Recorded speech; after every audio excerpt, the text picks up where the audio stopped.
Chapter 845. The hammering catfish flood dragon's hand fell powerlessly, sinking all the way into the deep yellow spring ocean.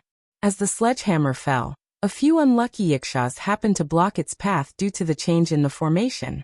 Accompanied by mournful howls, these unlucky yikshaws were smashed into minced meat by the sledgehammer and fell down along with it. A gray light burst out of catfish flood dragon's eyes, and amidst the light was a gray tiger, curled up on the top of a mountain and yawning lazily. Before long, the light and shadow changed again, and the tiger was caught up into the sky by an extraordinarily handsome black eagle. The eagle's hard and sharp beak pierced into the tiger's head, lifting the top of its skull. Then a muffled grunt rang out, and a series of inch-deep wounds appeared on catfish flood dragon's back, from which blood kept flowing out. Judging by the look of the wounds, they looked like they were scratched by some fierce birds like eagles or eagles. Then a very long wound suddenly cracked open on catfish flood dragon's scalp, and a large piece of her scalp was nearly lifted off. Blood poured down from the wound and dyed her body a purple-gold color. The image in the gray light changed again, and a great serpent coiled on the top of a tree appeared in the light. The serpent was triumphantly spitting out a green inner core, about the size of a rice bucket, into the sky.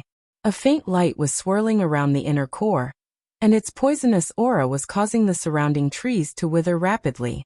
All of a sudden, a thundercloud appeared high up in the sky, and dozens of tiny lightning bolts struck down from the sky. The python's inner dan was smashed into pieces, and half of its body was burnt to a crisp by the lightning fire. Catfish flood dragon gave another muffled grunt, and a stream of purple-gold blood sprayed out of her mouth. Suddenly, thunderbolts rushed out of the upper half of her body, and a large patch of her skin was burned black like charcoal. The power of the thunderbolts was not very strong, and catfish flood dragon's body was very resistant to all kinds of thunder magic at the moment. Therefore, only her skin was burned black, and the injury she suffered was not serious. However, the gray light flashed again, and this time, a horned dragon emerged from within the gray light. This pitch-black horned dragon was tied up by tens of golden chains on a blood-stained, ancient-styled stone platform, which was decorated with patterns of countless aquatic creatures. A tens of meters tall, golden-armored divine being stood beside the cage, wielding his axe and chopping off the horned dragon's head. Amidst the gray light, the dragon head flew up into the air and blood splattered in all directions, while a clear line of blood appeared on catfish flood dragon's neck. A large amount of blood turned into a thin curtain of blood and shot out in all directions, producing rustling noises that sounded like the wind blowing through the woods. The bloodline went half an inch deep into catfish flood dragon's neck and circled around her neck. If it had gone any deeper, her neck bones would have been cut off, and that would be a fatal injury. This was the power of the infinite reincarnation formation. Using the mutated evil Buddhist power as a primer, it mobilized the power of the great Tao of the six paths of reincarnation, forcibly recalling the most tragic scenes of the trapped person's previous incarnations, and then transferring the injuries to the body of this incarnation to kill the enemy. This was a truly heaven-defying means, and it was not tolerated by the great Tao. As the infinite reincarnation formation operated, the bad karma of Bodhisattva Kittagarbha and the others grew denser. But Kittagarbha did not mind it at all. As the saying went, when one had too many debts, one would not worry about them. Their bad karma was already so strong, so what if they added a little more? As long as they did not leave the netherworld, with the protection of the six paths of reincarnation, even the great Tao could not do anything to them. In the netherworld, with the power of the six paths of reincarnation, Kittagarbha and the others had nothing to fear. Even the current Lord Buddha, Amitabha, had suffered several setbacks in the infinite reincarnation formation, so Kittagarbha was confident that he could definitely kill Wuxia and his companions this time. The swords condensed of the fire of retribution were less than 3 feet away from Wuxia's neck. Bodhisattva Kittagarbha looked complacently at catfish flood dragon, who was severely wounded, and at the tragic scenes of her dying moments that kept appearing in the gray light screen. Catfish flood dragon's body was already covered with wounds, many of which almost pierced through her and tore her to pieces.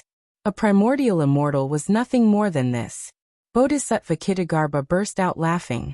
As long as he had not reached the realm of Tao breaking, How could a mere Tao reasoning expert resist the power of the great Tao of the 6 paths of reincarnation? This was the great Tao, the power of the laws of heaven and earth. Even Amitabha, a first-tier primordial immortal, could not withstand the power of the great Tao of the 6 paths of reincarnation, let alone 3 lower-tier primordial immortals. Bodhisattva Kitagarbha, who was laughing aloud, opened his eyes and looked curiously at Xiang Ao through the gray light that shot out of his eyes. He was curious about what strange creatures were in Ao Buzan's reincarnation, and he wanted to see how Ao Buzan would be devoured alive by the infinite reincarnation formation. As soon as he looked over, Bodhisattva Kitagarbha shuddered and almost threw away the 2 swords in his hands. There was only a chaotic void in the gray light that shot out of Ao Buzan's eyes. In the boundless chaotic world, a black dragon, hundreds of millions of miles long and indescribably huge, was lying on the body of a huge creature who threw its head back and roared, happily carrying on the business of carrying on the family line. The gigantic creature that was being raped looked like an extremely beautiful woman, but she had 6 golden wings on her back. Gentle golden light was released from the wings, breaking open a huge bright golden space in the chaotic world around her. The black dragon had 18 pairs of horns and 9 pairs of claws, each of which had 9 claws.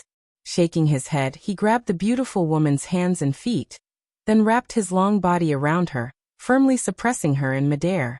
He did whatever he wanted, causing the surrounding void to tremble. The woman's eyes grew wider and wider.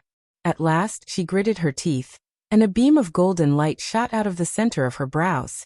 Then her whole body exploded. Caught off guard, the black dragon was also blown to pieces by the self-detonation of the woman. With the explosion, Ao Buzan's skin cracked, and he was covered in blood. Blood sprayed out of his mouth, and Ao Buzan howled in pain. Bodhisattva Kitagarbha had no time to kill Wuxia. Staring at the scene coming out of Ao Buzan's eyes, he snapped, "This guy is actually the reincarnation of Arko Zulong, who was born in the primordial world. Good heavens, this guy is the ancestor of all dragons in the world." Even with Kitagarbha's cultivation base, he was so frightened that he cried out, "Good heavens!" This showed how terrifying the identity of Arko Zulong was. The light in Ao Buzan's eyes flickered, and the next moment, a fat black dragon appeared in the light screen. It had 4 claws, each with 9 claws. Judging by its appearance, it was a direct descendant of the bloodline of the divine dragons, which had the highest status among all dragons. The black dragon sneaked to a hot spring that was spewing boundless heat, and shrunk its body into the size of a small loach. Before long, a beautiful silver-haired woman came to the hot spring, accompanied by many gods and divine beasts. After those gods and divine beasts searched every corner of the surroundings, the silver-haired woman drove them away, took off her clothes, and entered the hot spring with a smile on her face. The black dragon hiding in the hot spring leaped up, and threw himself on the silver-haired woman with a strange laugh. The previous scene replayed. The black dragon was on top of the woman, his body heaving up and down desperately. The woman screamed, and countless gods and divine beasts in the surroundings rushed over in panic. The next scene that appeared was that the black dragon was tied to a cyan metal platform. An old man in a white imperial robe gritted his teeth and personally chopped the black dragon into pieces with a bone knife. Then he used its spine to forge a storage ring and sealed its soul in it. Countless fine arrows of blood sprayed out of Ao Buzan's body. His muscles cracked piece by piece, but soon healed. A terrible pressure that made one's heart palpitate slowly spread out of Ao Buzan's body, and his turbid and lifeless eyes suddenly shone with a bright light. A shrill dragon roar rang out as Ao Buzan flew up, and punched the dumbfounded Bodhisattva Kitagarbha in the chest, sending him flying tens of thousands of miles away. Ao Buzan laughed strangely and said, "Lao Tzu knew Lao Tzu's lineage was noble and extraordinary. I can't believe Lao Tzu is the reincarnation of Arko Zulong. Ha ha ha ha, so those little loaches are the offspring of Lao Tzu? Damn it, even those old elders of the dragons have to call Lao Tzu patriarch now. Excellent, excellent. Bald donkeys, Lao Tzu will kill all of you today as a token of his gratitude." Ao Buzan's skin regenerated rapidly, and dark scales kept emerging from under it. With a lascivious look in his eyes, Ao Buzan quickly glanced at the 800 bodhisattvas around him and suddenly growled, Why are they all male bodhisattvas? Not even a single female bodhisattva? Are you still human? Not even a single female bodhisattva? How is Lao Tzu going to celebrate the recovery of Lao Tzu's memory of his previous life? You will quickly transform into a few female bodhisattvas. The faces of the surrounding bodhisattvas turned livid. Kittagarbha, who was knocked flying away, coughed up a mouthful of blood and cried out in a hoarse voice, "Activate the formation with all your strength and kill this evil dragon. Damn it! How could he be the reincarnation of Arko Zulong? How could he be the reincarnation of Arko Zulong?" Just as Aobuzin was roaring and Kittagarbha was howling, something strange happened in Wuxi's place. In the gray light screen, a thin old man in a green Taoist robe, sitting cross-legged in the chaos, slowly appeared. The old man suddenly took a step forward and came to a continent that was still in a primordial state. He walked slowly on the continent, picking all kinds of rare innate spirit herbs. One day, when he passed by a spirit mountain, he happened to encounter a small white mouse with a pair of wings on its back. It was secretly eating a spirit herb, but it was tightly entangled by a crimson poisonous snake. With a wave of his hand, the old man killed the viper, then took out a spirit pill and fed it to the white mouse with a smile. The muddle-headed white mouse's injuries were healed, and with the help of the pill, it gradually developed a trace of intelligence in the future. Then light and shadow flickered, and the old man clashed with dozens of hazy figures in front of an unusually magnificent palace. Those figures waved their hands at the same time, causing the void to collapse. The old man was smashed to pieces by the joint attack of these people, and his soul was gone. Only a tiny particle of his soul escaped into the transmigration, plunging into the endless cycle of transmigration. Seeing this, Bodhisattva Kittagarbha was so angry that he coughed up blood. He slapped himself hard in the face. Wuxi closed his muddle-headed eyes, and when he opened them again, there was a very strange gleam in them. He nodded to Kittagarbha with a smile and said, "Thank you for awakening the memory of my previous life, fellow Taoist." After pondering for a moment, Wuxi shook his head and said, "Old man Yuanling? This Taoist name seems to be a minor character. No wonder he was killed by those people." With a strange laugh, a vast and unpredictable primordial aura as vast and unpredictable as that of Aobuzin slowly drifted out of Wuxi's body. Chapter 846. Wuxi raised his eyes slightly and glanced at these bodhisattvas and arhats. He sneered and said, "You're just a bunch of ants who haven't even stepped into the realm of Tao reasoning. How dare you attack me? Wait, no, how dare you attack me? Don't let your previous life's personality affect this life." The few elders who created the cultivation techniques and laid the foundation of the Buddhist League were all chaos fiend gods. Before long, Kittagarbha also felt the change in his body. He hissed angrily, pointed at Aobuzin and howled, "You're the mighty Arko Zulong. How can your divine ability be so despicable and shameless? Alas, I can't believe I'm such a person." Wuxi murmured in a low voice, Interesting. It's completely different from my current character. I'd better keep my current character. I'd better not inherit the character of an unlucky guy who was beaten to death by so many people." How wonderful. Old man Yuanling is actually proficient in the art of artifact refinement? The art of alchemy is also the best among chaos fiend gods? Haha, this is wonderful. It's a perfect match with the myriad harmonization grand magic. It's actually the heaven refining grand magic, which can refine everything in the world and obtain supreme treasures. Haha, I can't believe you can even use your own fleshly body as an artifact and finally reach the level of indestructibility. His aura was vast like a boundless ocean, ancient and filled with the unique primitive aura of the chaos. Kittagarbha had once sensed this aura from several secluded elders of the Buddhist League, when he followed Great Buddha Vairocana to visit them. The details were different, but the aura was the same. Using the myriad spirit cauldron as the foundation, the Wahuang clan who transfused souls into human bodies, was also a chaos fiend god. With a flick of his sleeve, Wuxi threw it at Kittagarbha again. The Yaksha's combat prowess collapsed in an instant, but the most miserable one was Bodhisattva Kittagarbha, who was spat out by Aobuzin. The liquid Aobuzin spat out sprayed all over Kittigarba's face.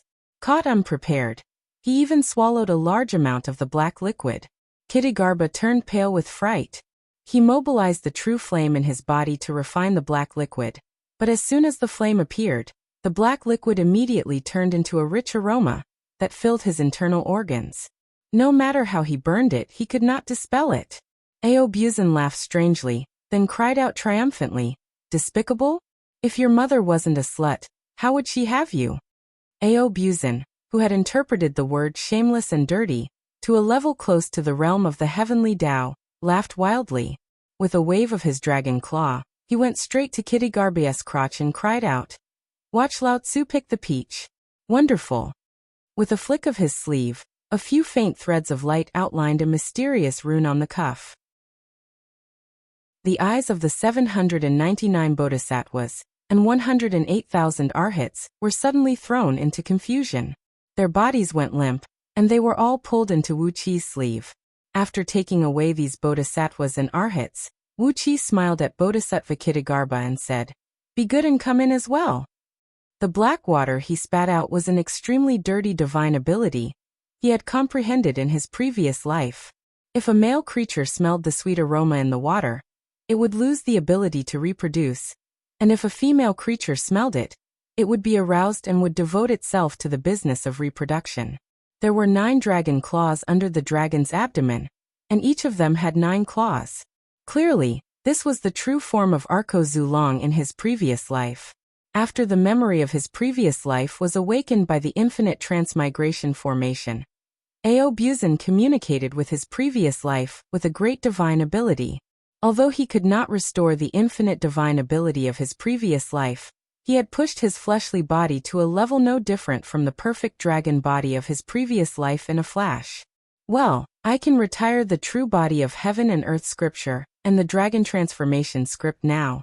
The fleshly body of Yuan Ling can be ranked in the top 3 among all chaotic fiend gods, while Panga's is only ranked 9th.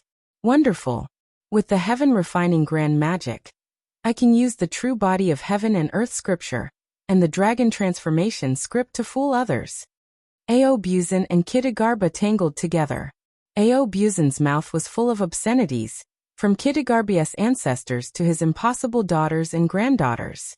Aobuzin cursed hundreds of generations of female members of Kittigarba's clan.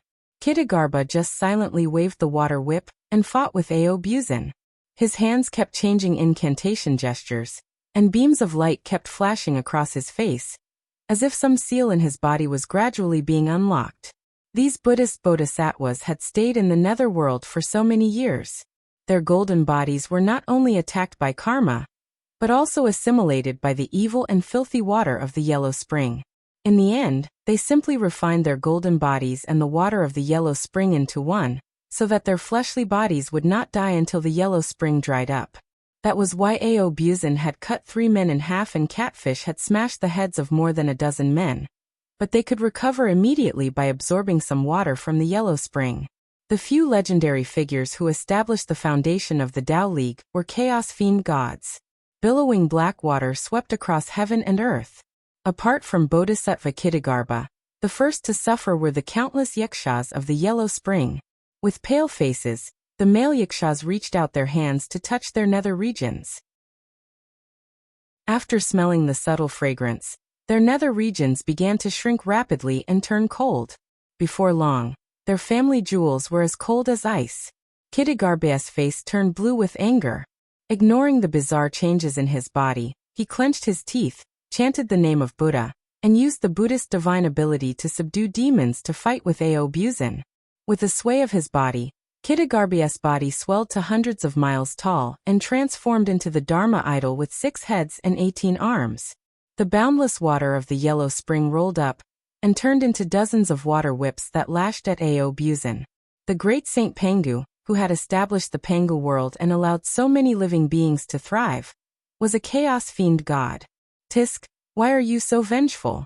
Do you still remember your enemies from your previous life? Well, you and I are the same person. If I meet them, I'll definitely hurt them a few times, provided that I can defeat them. Yuan Ling's nether realm, the cave abode where he used to cultivate. I'll go there and have a look someday. The great Saint Pangu was also an almighty being born in the primordial chaos. Inspired by the heavenly Tao, he abandoned himself to create a new world in the primordial chaos for all living beings to live in. The Wahuang clan owned the myriad spirit cauldron, from which the souls of all living beings in the world were produced. She possessed an immeasurable amount of virtues, and she was the one with the greatest virtues in the universe. As for the few old men behind the Tao League and the Buddhist League, they had existed since the chaos was created, and they had infinite power and magic power. After obtaining the memories of the divine abilities from his previous life, although Wu Qi's magic power had not been substantially improved, his attainment had reached an incredible level. With his current level of attainment, he could even destroy the bodhisattva in front of him with the power of a nascent soul cultivator, not to mention that he had the overall strength of an 8th-tier primordial immortal. Kitagarbha swallowed with difficulty. Having cultivated in the netherworld for countless years and seen many incredible things, when he suddenly sensed the aura emanating from Wu Qi, he could not help but have the impulse to turn around and flee, abandoning the foundation of the Buddhist League and the netherworld.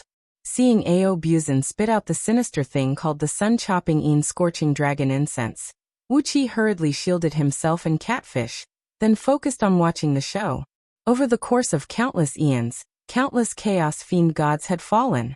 Few people in this world remembered the name of Chaos Fiend God, and very few had the luck to deal with them.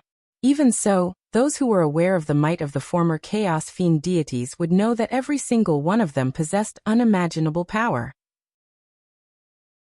They were not existences that present-day cultivators could hope to fight against. Wu Qi reacted very quickly. He waved a stream of chaotic energy to wrap himself and Catfish up, then turned to Ao Buzan and scolded him with a smile. Wu Qi was rapidly awakening the memories of his previous life, and countless information was pouring into his mind. He naturally knew what Ao Buzan was spitting out.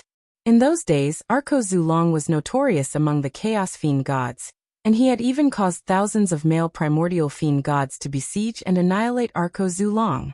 In Wu Qi's previous life, Yuan Ling had also joined in the action. He had even secretly ripped dozens of dragon scales from Arko Zulong's body and refined them into an innate spirit artifact. Amidst their murmurs, the many bodhisattvas and arhats on the periphery roared and charged at Wu Qi. There was only one kind of existence who could have such an aura. An innate being born in the primordial chaos before the great Saint Pangu created the world, which was also the so-called Chaos Fiend gods by today's immortals, Buddhas, and many other living beings. But before he could put his impulse to flee into action, Ao Buzan had already made a decision for him. With a deafening dragon roar, a 1,000-mile-long, pitch-black, 9-clawed divine dragon wrapped in a thick black mist appeared in midair. With a twist of his body, he came in front of Bodhisattva Kitagarbha, opened his mouth, and sprayed out a stream of black water that came with a faint, slippery aroma.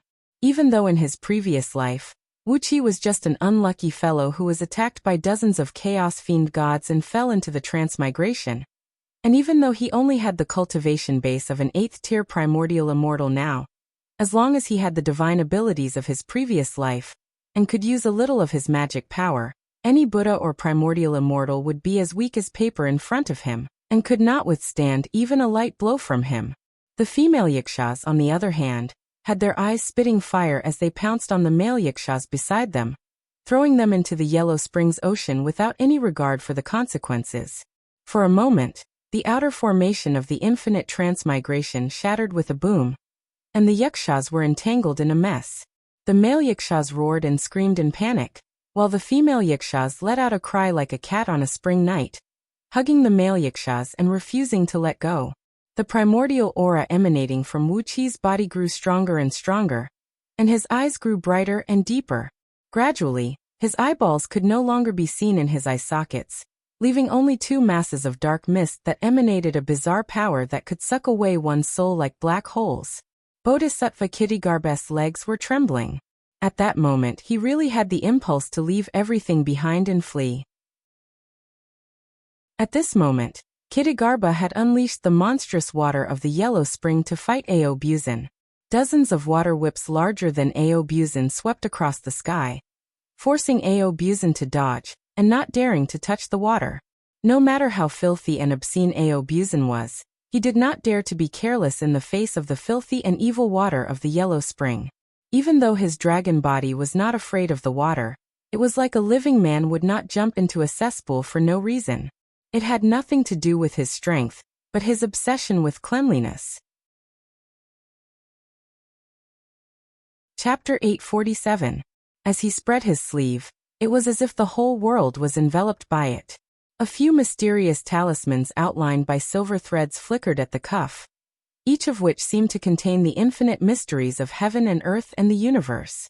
A great suction force came from the sleeve, which was as dark as a black hole. With a sway of his body, Bodhisattva Kitagarbha was about to fly into the sleeve. Wuxia had only used the immortal energy of a 36th-tier heaven immortal for this move. After inheriting the memories of his previous life, Wuxia's cultivation base had reached an incredible and unpredictable level. Even though he had not mastered all the knowledge of his previous life, his cultivation base had broken through the realm of primordial immortals and reached the realm of Tao breaking, which was higher than the realm of primordial immortals. A person with a low cultivation base was like killing a person. A person with a low cultivation base was like a child. Even if they held a divine weapon, they would not be able to kill the enemy effectively. However, a person with a high cultivation base was like a well-trained killer. Even an embroidery needle could kill a person silently. At this moment, Bodhisattva Kitagarbha was the toddler, and Wuxia was the killer. With the immortal energy of a 36th-tier heaven immortal, he could still make Kitagarbha gasp for breath. With a flick of his sleeve, Wuxia said lightly, "The matter here is over. Let's send Yu Ji and the others into transmigration first." Before his voice had died away, a gray Buddhist light suddenly flashed across Kitagarbha's face. An obscure, profound, and unfathomable wave of Buddhist power surged out, knocking Wuxia's sleeve back, and almost covering Wuxia's head. Kitagarbha put his palms together and cried out in a deep voice, "The Buddhist League is vast, and the sea of Dharma is boundless." As he roared, a series of muffled sounds of iron rings breaking rang out of his body, and a terrible Buddhist power, which made Wuxia and Aobuzin pale at the same time, poured out of Kitagarbha's body. It was as if the banks of the Yellow River had burst, as if the Milky Way was flowing backwards, as if all the gods in the universe had gone mad. The Milky Way in the sky was torn apart, and the stars in the Milky Way came crashing down to the mortal world. The enormous and unbelievably long Buddhist power transformed into a lofty mountain and spread out in all directions. Before Wuxia, Aobuzin, and Catfish Flood Dragon could react, they were all thrown away by the force. Wuxia was the first to bear the brunt of this magical power, and his body flew backward uncontrollably.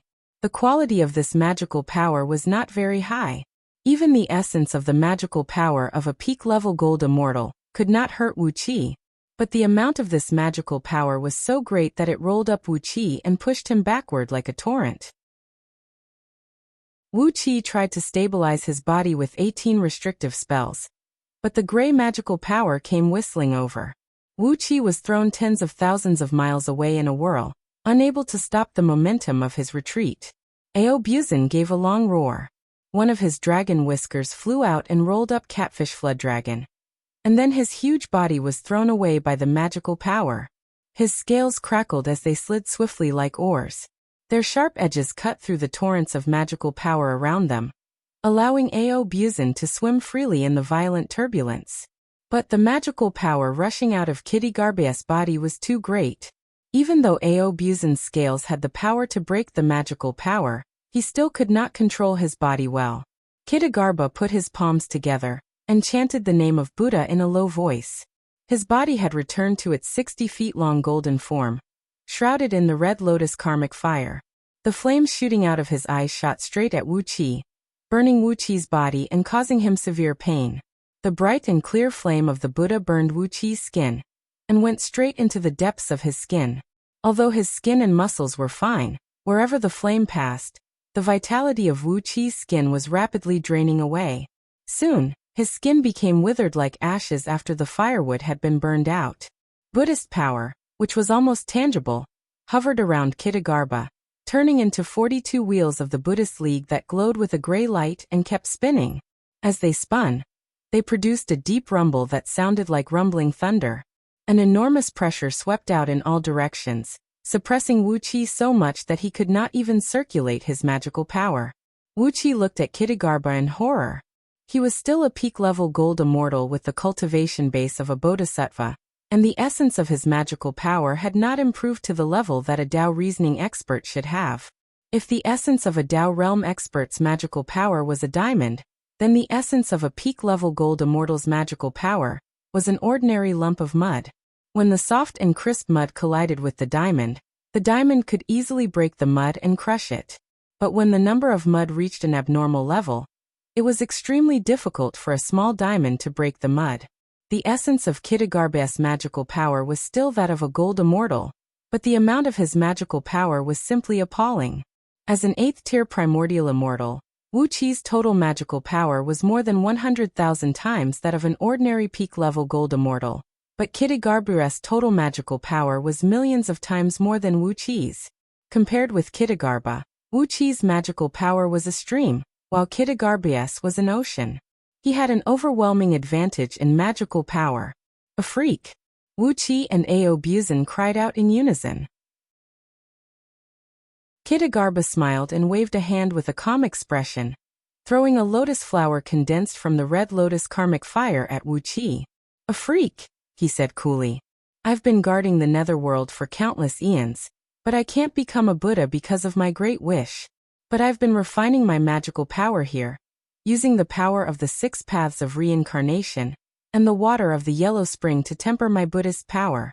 My Buddhist power can be considered the strongest in the Buddhist League. Otherwise, why would I ignore Amitabha's decree? The red lotus came smashing down toward Wuxia.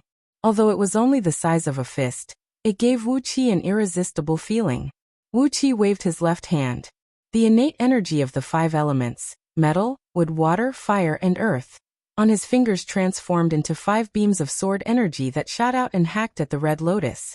The fragile red lotus shattered, but when it exploded, the red lotus karmic fire poured out of it.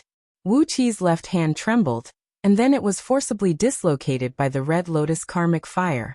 The endless red lotus karmic fire rushed toward Wuxia, frightening him so much that he flashed to the top of Audiobook's head with an escape art. He dared not to fight with the red lotus karmic fire, which was powerful enough to drown him. Kitagarbha turned to look at Wuxia and Audiobook. You'll stay here today, he said lightly. The Buddhist League is vast and mighty, and my almighty power is beyond your imagination.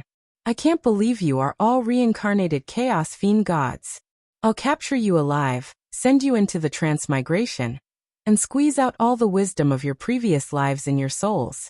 Even if I don't become a Buddha, I'll have the power of the Buddha. With a strange laugh, Kitagarbha cried out. As long as I have the power of the Buddha and the mighty power of the strongest expert of the Buddhist League, who in the world can defeat me? Wuxia looked coldly at Kitagarbha and said indifferently, what a fool.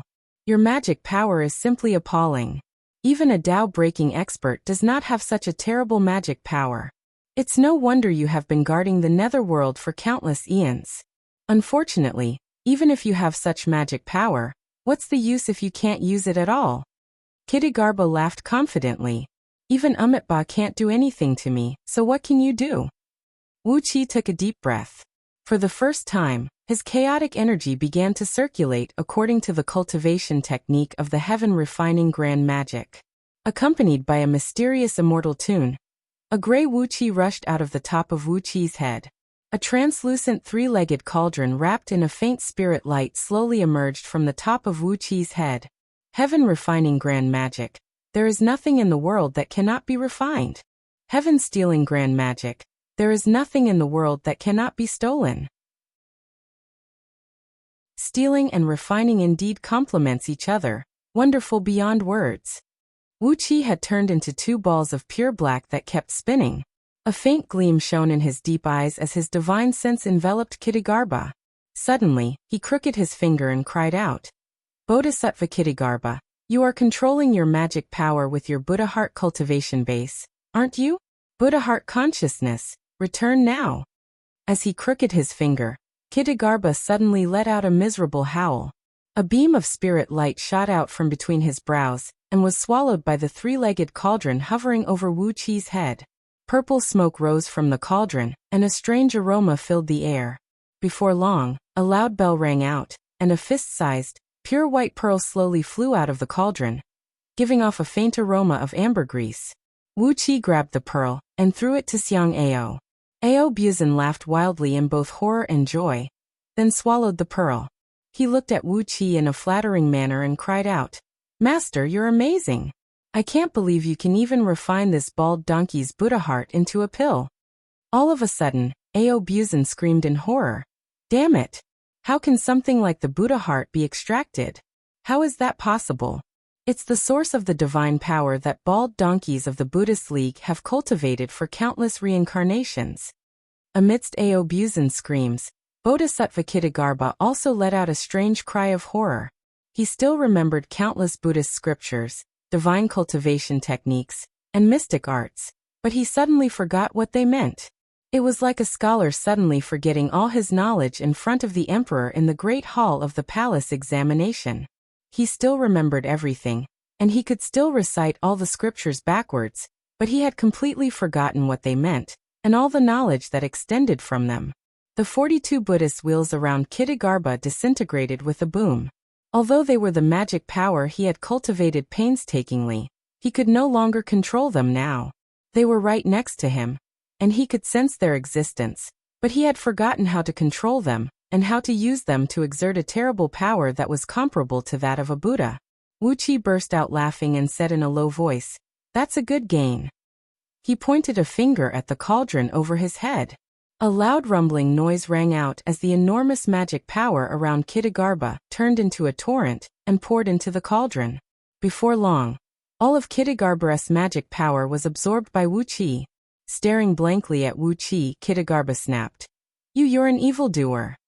Wuqi shrugged and said to Kitagarbha with a serious smile, "You're right, I also think I'm quite an evildoer now. The combination of the scripture of Tao and heaven refining grand magic is simply too monstrous. If I had the scroll of stealing in my previous life, how could I have fallen?"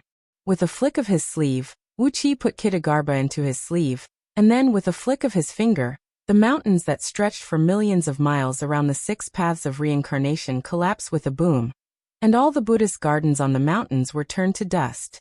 As his finger streaked across the void, Wuqi tore open the Buddhist kingdom in Kitagarbha's palm, and took out the souls of the 3 women. Then Wuqi opened his mouth and spat out Xiangyu, who was in a daze. Chapter 848. Facing the enormous wheel of 6 paths of reincarnation, Wuqi ordered Ao Buzin and Catfish Flood Dragon to keep a vigilant eye on the surroundings. Then he manifested his Buddha avatar in front of Xiangyu, carefully escorting the souls of Yuji, Yutan, and Yuyao into the 6 paths of reincarnation with the divine ability of the Buddhist League. As he had to specify the direction, family, and gender of the 3 girls, Wuqi could only wrap them up with his divine will, and search for suitable information in the 6 paths of reincarnation with the divine ability of the Buddhist League. When his divine will penetrated the 6 paths of reincarnation, he immediately felt the terrible repulsive force of the heavenly Tao. A tremendous pressure came rushing over from the invisible void. Even with Wuqi's current cultivation base, he still felt a sense of fear, as if he was facing a calamity. Endless information flooded into his mind like a flood, and Wuqi's divine will and magic power were consumed rapidly. In just a quarter of an hour, Wuqi's divine will and magic power were depleted at the same time, and he almost fainted from the huge consumption. But he had also found the right direction for the 3 girls to be reincarnated, and carefully escorted their souls to the families Wuqi had chosen. As soon as he sent the 3 girls' souls into the transmigration, Wuqi broke out in a cold sweat. He could no longer maintain his Buddha avatar, and fell into the yellow spring ocean in a sorry state, nearly falling into it. Fortunately, Xiangyu reacted quickly and grabbed Wuqi, helping him stand on a blood cloud. He did not care about the origin of the Buddha avatar Wuqi had manifested just now. "Is everything all right?" he asked in a deep voice. With a mysterious smile on his face, Wuqi nodded and said, "Don't worry, I'll handle it." 3 years later, you can go to the Mei clan, the richest landlord in Taojiang County of Taochuan Province on Penghu Continent, and find Yuji. Well, Taojiang County of Taochuan Province is the most famous place in Diyu for its beauties. The current head of Mei clan is the most famous handsome man in Taojiang County, and his wife was the most beautiful woman in Taojiang County 18 years ago. Xiangyu rolled his eyes and ignored Wu Qi's teasing. He cupped his fist and bowed to Wu Qi, then said respectfully, "Master." Wu Qi paused. He suddenly felt a little sorry for what he had done. He hesitated for a moment, then confessed, "But the 6 paths of reincarnation consume too much divine will and magic power, and I don't have enough energy to find a good family for Yutan to be reborn into. 6 transmigration. So, Yutan and you will be. Twin sisters. And when I was protecting their souls, I had placed a qi with a qi, a ling ling qi, and of Yu Su Mu Hua qi, Wu Chung of Hua, realm." Wu Qi rubbed his nose, feeling a little embarrassed. Xiangyu raised his head and stared at Wu Qi in astonishment. After a long while, he placed his trembling hand on the hilt of his sword, pulled it out, and swung it down toward Wu Qi. Wu Qi gave a strange laugh. After regaining a little bit of his magic power, he tore open the void and stepped into Penghu Continent. Xiangyu was so angry that his eyes turned green. Howling and howling, he chased after Wu Qi. Ao Buzan rushed to Xiangyu's side excitedly, then threw his arms around him and stopped him from moving. Extremely excited, Ao Buzan cried out, "Why can't you know what's good for you? Beautiful sisters. Beautiful twin sisters. It's fine if it's your own woman, but that Yutan is someone else's woman. Someone else's woman. Don't you think it's great and satisfying?" Xiangyu flew into a rage. He kept stabbing at Ao Buzan with the sword in his hand, but Ao Buzan's skin was tough and tough. Although the sword stabbed him and produced countless sparks, it could not hurt him at all. Holding Xiangyu in his arms, he laughed evilly and told Xiangyu about the glorious past of how he had seduced many pairs of beautiful sisters with his spear. After returning to Anhui City, Wu Qi transferred Lu Chengfeng here, and put Lu Chengfeng in charge of drawing up the new treaty between the 6 dynasties and the East Sea. Wu Qi needed the people of the 6 dynasties to work for him, but Wu Qi was not going to make them his slaves. In Wu Qi's mind, he was happy to develop the 6 dynasties into a large and powerful alliance, and he would be the permanent leader of this alliance. Therefore, he asked Lu Chengfeng to negotiate the new treaty on his behalf. If it were Princess Zhang Lu, it would give people the feeling that Great Yan was helping the 6 dynasties. If it were Wu Qi, with his current overall strength, it would give people the feeling that Great Yan was a bully. Therefore, it was best to let Lu Chengfeng act on his behalf. After leaving Ao Buzan, Catfish, and the others who had broken through the realm of Primordial in the East Sea to help Princess Zhang Lu, Wu Qi left Penghu Continent with Xiangyu, Hu Hai, Gold Horn, Silver Horn, and a group of his subordinates, who were only one step away from the realm of Primordial, and fled into the vast void at the fastest speed. The biggest advantage of breaking through the realm of Primordial was that his speed had been greatly improved. It would have taken years or even decades to travel from outer heavenly realms to Penghu Continent with long-distance teleportation formations. But now Wu Qi could travel from Penghu Continent to the nearest outer heavenly realm in just a few breaths of time. After carrying Xiangyu, Hu Hai, Gold Horn, and the others in his sleeve, Wu Qi transformed into a nearly invisible beam of light and sped through the void. Gradually, from the most populated outer heavenly realm, Wu Qi came to the most remote and desolate heavenly realm. After flying for a few more months, a boundless wall of chaotic energy appeared in front of Wu Qi. This was the edge of Penghu world. The size of this world was limited, as the great Saint Penghu had broken the void and created a new world. Although Penghu Continent had been absorbing chaotic energy from the primordial chaotic world for countless eras, and its surface area was constantly expanding rapidly, which had also caused outer heavenly realms to expand in all directions, there was still an end to this world. At the end was this boundless wall of chaotic energy, where terrible chaotic storms, countless natural dangers, and all kinds of ferocious chaotic creatures were hiding. Although the chaotic world also produced countless precious treasures and rare materials, anyone who dared to break into the chaotic world, who was not a primordial immortal, would definitely die. Even you would organize a group of supreme oracles to go into the chaotic world every once in a while to collect all kinds of precious materials. The materials needed for Wuxi's supreme tower, which could control the flow of time, were rarely produced on Panga continent, and could only be mined in a small number of or veins in the chaotic world. But every time you sent a group of supreme oracles into the chaotic world, they would be killed, and on several occasions, the whole team was wiped out without even sending back a message. This showed how dangerous the chaotic world was. Wisps of bright light shot out of his eyes, and they turned into a deep, pure black color. Vaguely, the bright light was spinning rapidly in his pupils, and as far as his eyes could see, the wall of chaotic energy quietly cracked open a tiny gap. With a flicker, Wuxi plunged into the chaotic world. A wave of purple-black flame came rushing at him, giving Wuxi a show of strength. The frighteningly hot flame pounced on Wuxi and burned his hair and clothes. Wuxi gave a muffled grunt as his skin was scorched and covered with tiny blisters. The severe pain made Wuxi's muscles tremble, and he almost screamed. It was the Nirvana flame, which was even more powerful than the divine flame of order, the divine flame of great tranquility, and the other innate divine flames. It was born purely for the purpose of burning everything in the world. The Nirvana flame did not have any other attributes.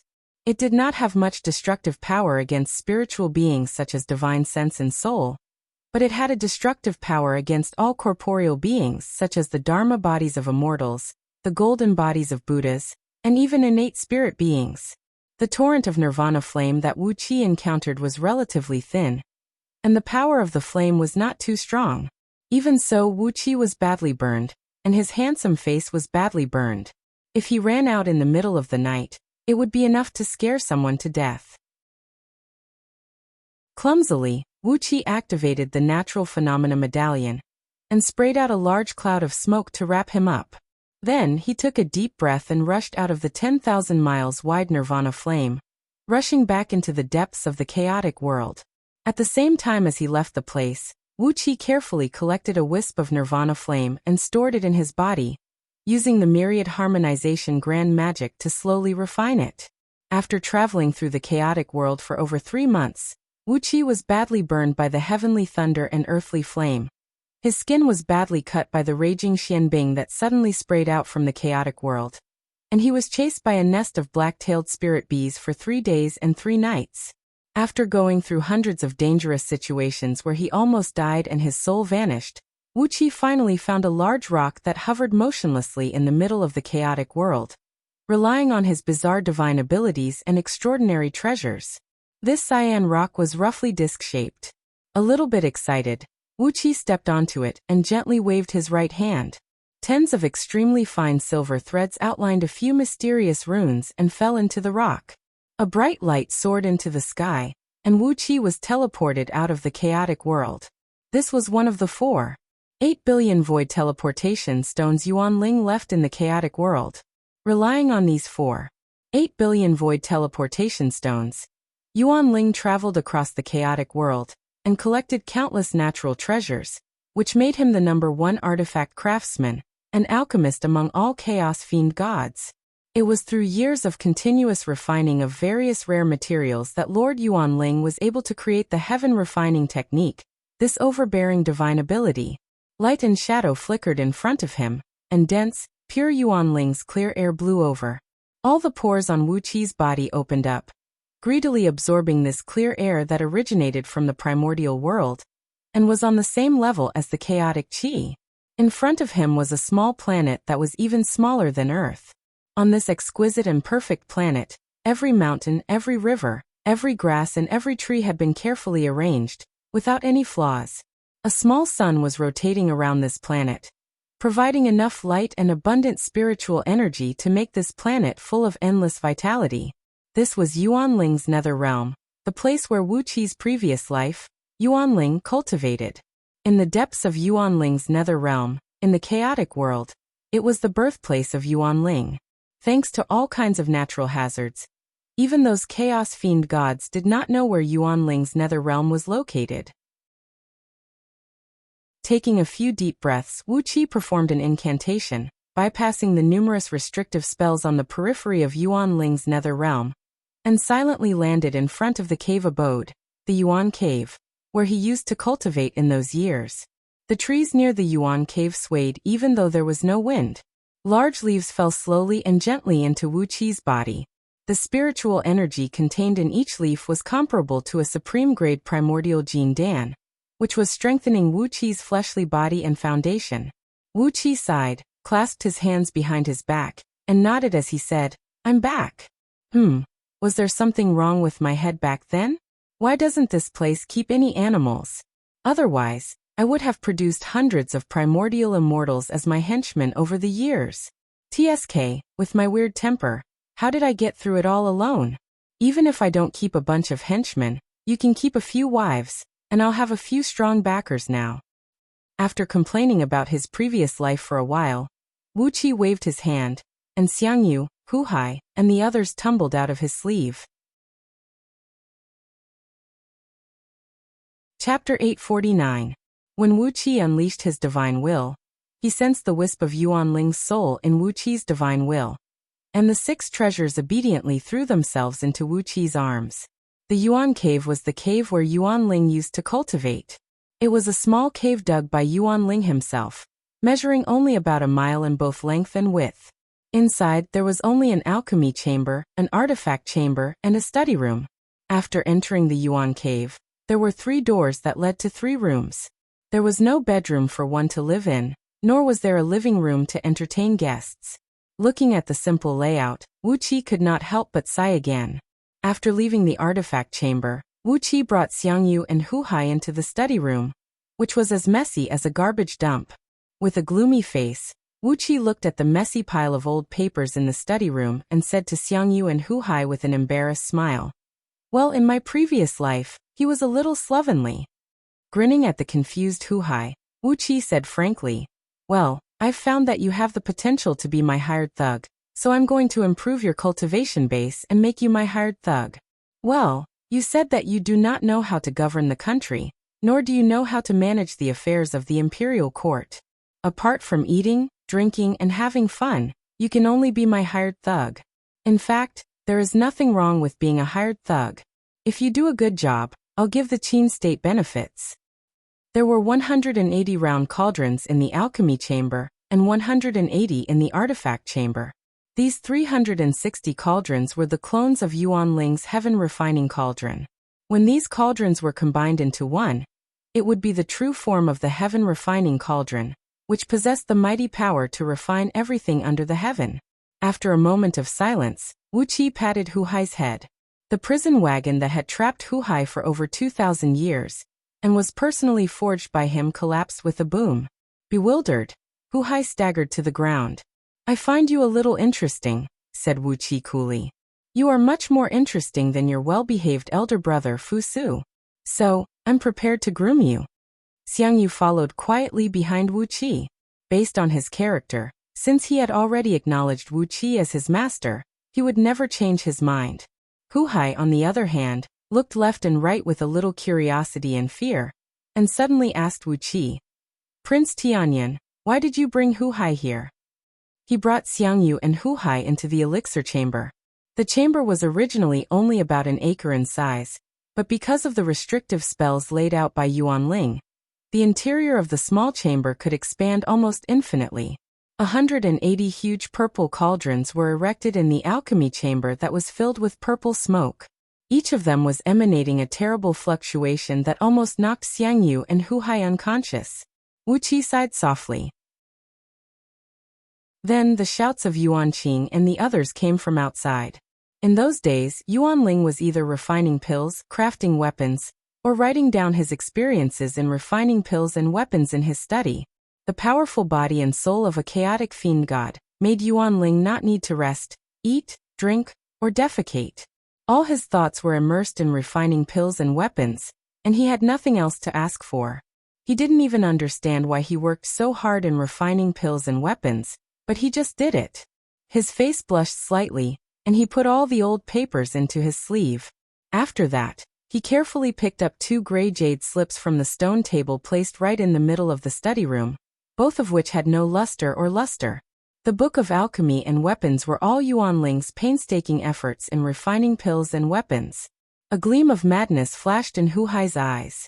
He nodded seriously, shook his hands, and wrapped the iron chains around his waist. Without looking at the prison wagon that had trapped him for more than 2,000 years, he followed behind Wu Qi with a straight face. But the grade of these pills was too high. Unless one had the cultivation base of a first-tier primordial immortal or above, one's body would explode and die immediately. These were the pills Yuan Ling had refined for himself. With his cultivation base, which was close to Dao fusing realm before his death, one could imagine the grade of these pills. Yuan Ling's clear energy could strengthen the soul and nourish the fleshly body. It was a very special kind of energy that accompanied Yuan Ling when he was born in the chaos. In the boundless chaotic world, only the Yuan Ling's nether realm had a spirit vein of Yuan Ling's clear energy, which could constantly extract chaotic energy and transform it into Yuan Ling's clear energy. This kind of energy was very beneficial to even chaotic fiend gods. If any cultivator could absorb and refine a part of Yuan Ling's clear energy, it would undoubtedly be a great fortune for them to be reborn. With his hands clasped behind his back, Wu Qi grumbled as he walked. What kind of life did I have in my previous life? It's not bad to be a tyrant like Ao Buzin. There are many beautiful women among the chaotic fiend gods whose cultivation base is not high, but whose faces and figures are beautiful. TSK, instead of watching them die in vain in battles, why don't I snatch them back and make them my concubines? The heaven-pacifying sword, the soul-splitting spear, the illusion-breaking halberd, the immovable lotus, the cardinal pagoda, and the one-heart seal were all refined by Yuan Ling by imitating the famous supreme treasures of primordial used by those chaotic fiend gods. Although because of the materials used, they did not have the terrible power of the supreme treasures of primordial that could shatter even the heavenly Tao, they had reached the level of chaotic spirit treasures. Although they could not shatter the heavenly Tao, they could resist it. Looking at Tu Xiaobai and the others who had entered into a state of deep meditation, Wu Qi nodded. He struck out a few incantations around them, shielding them from the invasion of the extraterrestrial devils that might be attracted. After all, they were in the depths of the chaotic world, and heaven knew what strange things would pass by nearby. Even if there were countless restrictions set up by Yuan Ling to seal off this part of the void, there were countless strange existences in the chaotic world that could ignore the restrictions and come in and out at will. Even Yuan Ling had suffered a loss, so Wu Qi had no choice but to be careful. But because these innate spiritual roots were too powerful, they had not been able to develop their own intelligence even after so many years in Yuan Ling's nether realm. If ordinary trees were planted in Yuan Ling's nether realm, after 3,000 to 5,000 years, they would be full of flower demons and tree monsters. But these innate spiritual roots could not develop intelligence, and could not condense into a human form. In those years, Yuan Ling had a strange and eccentric personality. There were no animals in the vast Yuan Ling's nether realm, and all the plants were innate spiritual roots he found in the chaotic world. These innate spiritual roots had a deep foundation, and every flower and fruit they bore had the powerful effect of bringing the dead back to life, or making people ascend to immortality. These innate spiritual roots were also one of the sources of raw materials used by Yuan Ling to refine pills. With a sigh, he stored all the pills and cauldrons into his body, and Wu Qi went to the equipment room to put away the 180 cauldrons, as well as the 6 oddly shaped magical items in the equipment room. Magical items were different from pills. The pills refined by Yuan Ling could be thrown away at will, but if the magical items refined were not to his liking, they would be returned to the furnace and refined again. Therefore, for so many years, the magical items Yuan Ling was really satisfied with were these 6 magical items refined by him by imitating the supreme treasure of primordial, and each of them had the power of a chaotic spiritual treasure. There are too many monks and not enough gruel. Wu Qi rubbed his hands in annoyance. With so many subordinates, these 6 magical items were really not enough for him to share. Countless oddly shaped, crudely made pill bottles were floating messily in the pill room. Glowing lights shone from these pill bottles, and even though they were separated by the pill bottles, the pills inside them gave off a feeling of vitality and strength. Wu Qi's divine sense swept across these pills he refined in his previous life, and he couldn't help but grin. 50% of these pills were either poisons, knockout drugs, or some other strange and unpredictable drugs, while the other 50% were all kinds of medicines that were beneficial to humans. Looking at it now, it's really strange. How could I live in this place all by myself? TSK, a lonely old man squatting on such a huge planet. Every day, he would either refine pills or forge weapons. For the sake of all kinds of rare materials, he even fought with those chaos demon gods until his head bled. Who knows how many enemies he had? This is strange. Why did he live so happily back then? Then he summoned the natural phenomena medallion and hung a thick layer of mist over everyone's head. They still need some time before they wake up, Wuxia said to Xiangyu and Hu Hai with a smile. This Yuanling's energy is of great use to them.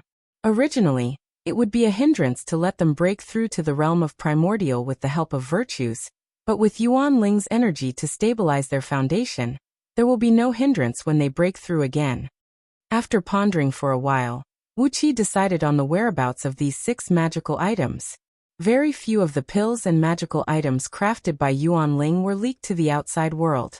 Occasionally, when he was fighting for some rare materials and ran into some chaos fiend gods he could not defeat, he would exchange the finished pills and magical items with those chaos fiend gods. That was how some of his creations were circulated in the outside world. It was those few pills and magical items that made the old man Yuanling famous as the #1 chaos fiend god in alchemy and artifact crafting. How did he survive those endless years? Now, whenever Wuxia thought of the days Yuanling lived, he could not help but have goosebumps all over his body. That was a character defect, wasn't it? It was definitely a sign of mental deficiency. Looking at the Yuan cave at the foot of a verdant cliff, Wuxia sighed emotionally, then led Xiangyu and Hu Hai into it. When Tu Xiaobai, Yuan Qing, the demons, Luolu, and the other human cultivators were thrown out of Wuqia's sleeve, they cried out in surprise, then immediately sat cross-legged on the ground, and tried their best to deal with the Yuanling's energy in the outside world. The energy, which was at the same level as the chaotic energy, was carefully absorbed into their bodies and refined with their natal true flames. Wuxia had a lot of resentment towards his former life, Yuanling. The old fellow was an extreme otaku, a technical otaku at that. He would never leave Yuanling's nether realm unless he ran out of materials for artifact crafting and pill concocting. He had no partner, no disciple, and apart from him, there was no other animal in the entire Yuanling's nether realm, not even a single plankton in the river. Among all these people, only Xiangyu and Hu Hai did not know what to do. Their cultivation bases and realms had not reached the level of the others, so they only felt that Yuanling's energy was refreshing and pleasant to the nose. Apart from that, they did not have any other feelings. Their bodies were still too far away from the Tao. The primordial spirit clear energy circulated in their bodies for a few rounds, and then came out unscathed. They did not have the ability to absorb the primordial spirit clear energy. I have to find someone to pass down these 2 divine abilities. I can't be alone for the rest of my life. Chapter 850. Looking at the crowd standing in front of him, Wuxia smiled warmly. Let's cut to the chase. The reason I've brought you out this time is to help you break through that threshold. Wuxia said solemnly. To tell you the truth, Pangu continent may fall into great chaos in the future, and so will outer heavenly realms. There will no longer be peace in this world. If we want to live and work in peace and contentment, and let our families and relatives live a good life, we will have to rely on you. Wuxia cupped his fist and bowed solemnly to the crowd. Lord Xianqing's father, the old Dragon King, who had been renamed Ao Guang, the Dragon King of the East Sea because of Wuqia's prank, also bowed solemnly and said, There is no need to say that. Wuxia, my little friend, we are now bound together for good or ill. No matter how great the storm is in the outside world, we will be in the same boat. The others nodded in agreement, especially Luo Lu, Luo Hao, Luo Shui, Luo Ling, and Luo Yu. As Wuqia's disciples, they would not have any objection. As for Gold Horn and Silver Horn, their saliva was already dripping all over the ground. Will there be great chaos? Chaos is good. The more chaotic, the better. Ha ha ha. When the world is in chaos, we can eat people and set fires. How wonderful! The eyes of the two brothers turned green. Even Gold Feather and Silver Feather, who were standing behind them, had a ferocious hunger in their eyes. Dragons were the best food for dragon pythons of fire and ice, but the four of them could not possibly eat the few dragons around Wuxia, could they? Once Pangu continent was in chaos, whether it was the Celestial Court, Buddhist League, or Diyu, they would raise countless dragons as mounts, guardians, or providers of beast souls. When the war broke out, they would have as many dragons as they wanted. The soaring dragon pythons of fire and ice could only produce the strongest offspring by feeding on large amounts of dragons to provide them with nutrients. Truth be told, Gold Horn and Silver Horn were the kind of dragon pythons who were born malnourished. If Wuxia had not given them a lot of benefits, they would never have been able to break through the realm of gold immortals, let alone step into the realm of primordial immortals. While the four dragon pythons were going all out, Yuan Qing's eyes were red with excitement. He waved his long rod and laughed wildly. Chaos is good, chaos is good. Master, if there is chaos, we can go beat people up, right? Now, our fellow disciples can't even take 3 strikes from Yuan Qing. Not satisfying, not satisfying. Giving Yuan Qing a distressed look, Wuxia nodded and said, "You're right. If there is a war when the war breaks out, you will be the vanguard of the East Sea." Yuan Qing was dancing and laughing excitedly, but Wuxia was a little hesitant. If Pangu continent was really in chaos, and the East Sea was really involved in it, if the East Sea was fighting on behalf of the Celestial Court, it was only natural for a monkey demon to be the vanguard. But if the army of the East Sea sent a monkey demon to fight on behalf of Diyu, would it attract the army of Diyu first? Shaking his head, Wuxia was too lazy to pay attention to these trivial matters. When the war broke out, it was not up to outsiders to decide who he wanted to use. With a cold snort, Wuxia fished out a pitch-black bodhisattva from under his sleeve and threw it to the ground. Then he reached into his sleeve again and threw out more pitch-black bodhisattvas. Pointing at these bodhisattvas from the nether realm, who were shrouded in karma and had their eyes burned red with the red lotus karmic fire, Wuxia said coolly, 2 for each of you. Kill them, and you will be rewarded with virtues. Well, come one by one and absorb the virtues. With the evil karma they have created, it will be enough for you to break through the realm of primordial. When the time comes, with so many primordial experts guarding the East Sea, even if the army of the Celestial Court comes to attack us, we will be confident. Apart from Xiangyu, the others present could not help but gasp when they saw the black bodhisattvas thrown out by Wuxia. Qing Xia and Bai Wu, Patriarch Jiang Yun's companions, widened their eyes in astonishment and cried out, "Are these bodhisattvas from the Buddhist League? How did they become like this?" Wuxia briefly introduced the origin of these bodhisattvas, and also explained why they had become like this.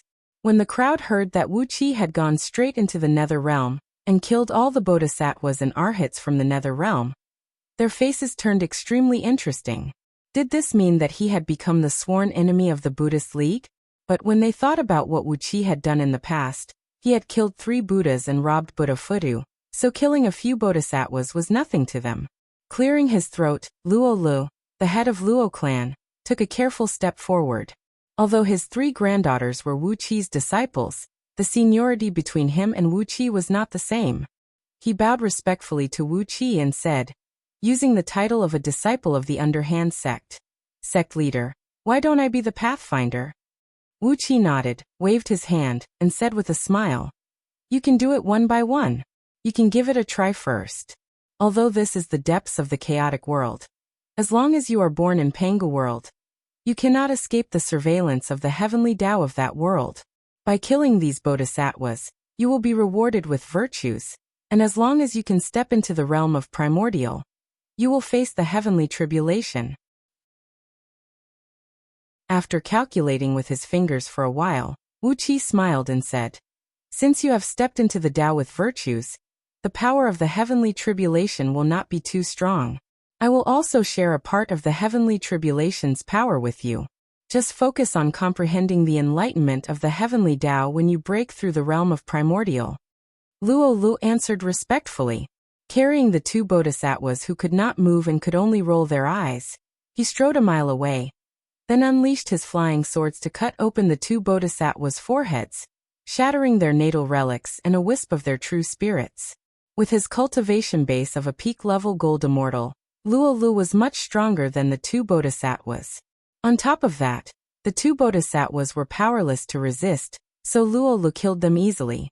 After killing the two bodhisattvas, a melodious heavenly tune was heard coming from all directions, and wisps of purple mist began to gather above Yuan Ling's nether realm. Before long, dense yellow mist poured down from the purple clouds like a heavy rain, fusing into Luo Li's body. Driven by the enormous virtues, Luo Li's divine soul grew rapidly, and before long, a golden halo of virtues emerged behind his head. The crowd's vision blurred, and in the next moment, Luo Li's body seemed to have fused with the surrounding void, while a vast bright light radiated from his body. Those who were illuminated by the bright light felt a sense of clarity in their hearts, as if their intelligence had been greatly enhanced. When they looked around, they found that the world was so clear, as if every leaf and every blade of grass contained infinite mysteries. When the heavenly tribulation came, Wuxia had shared 90% of its power with Luo, allowing him to smoothly break through to the realm of primordial.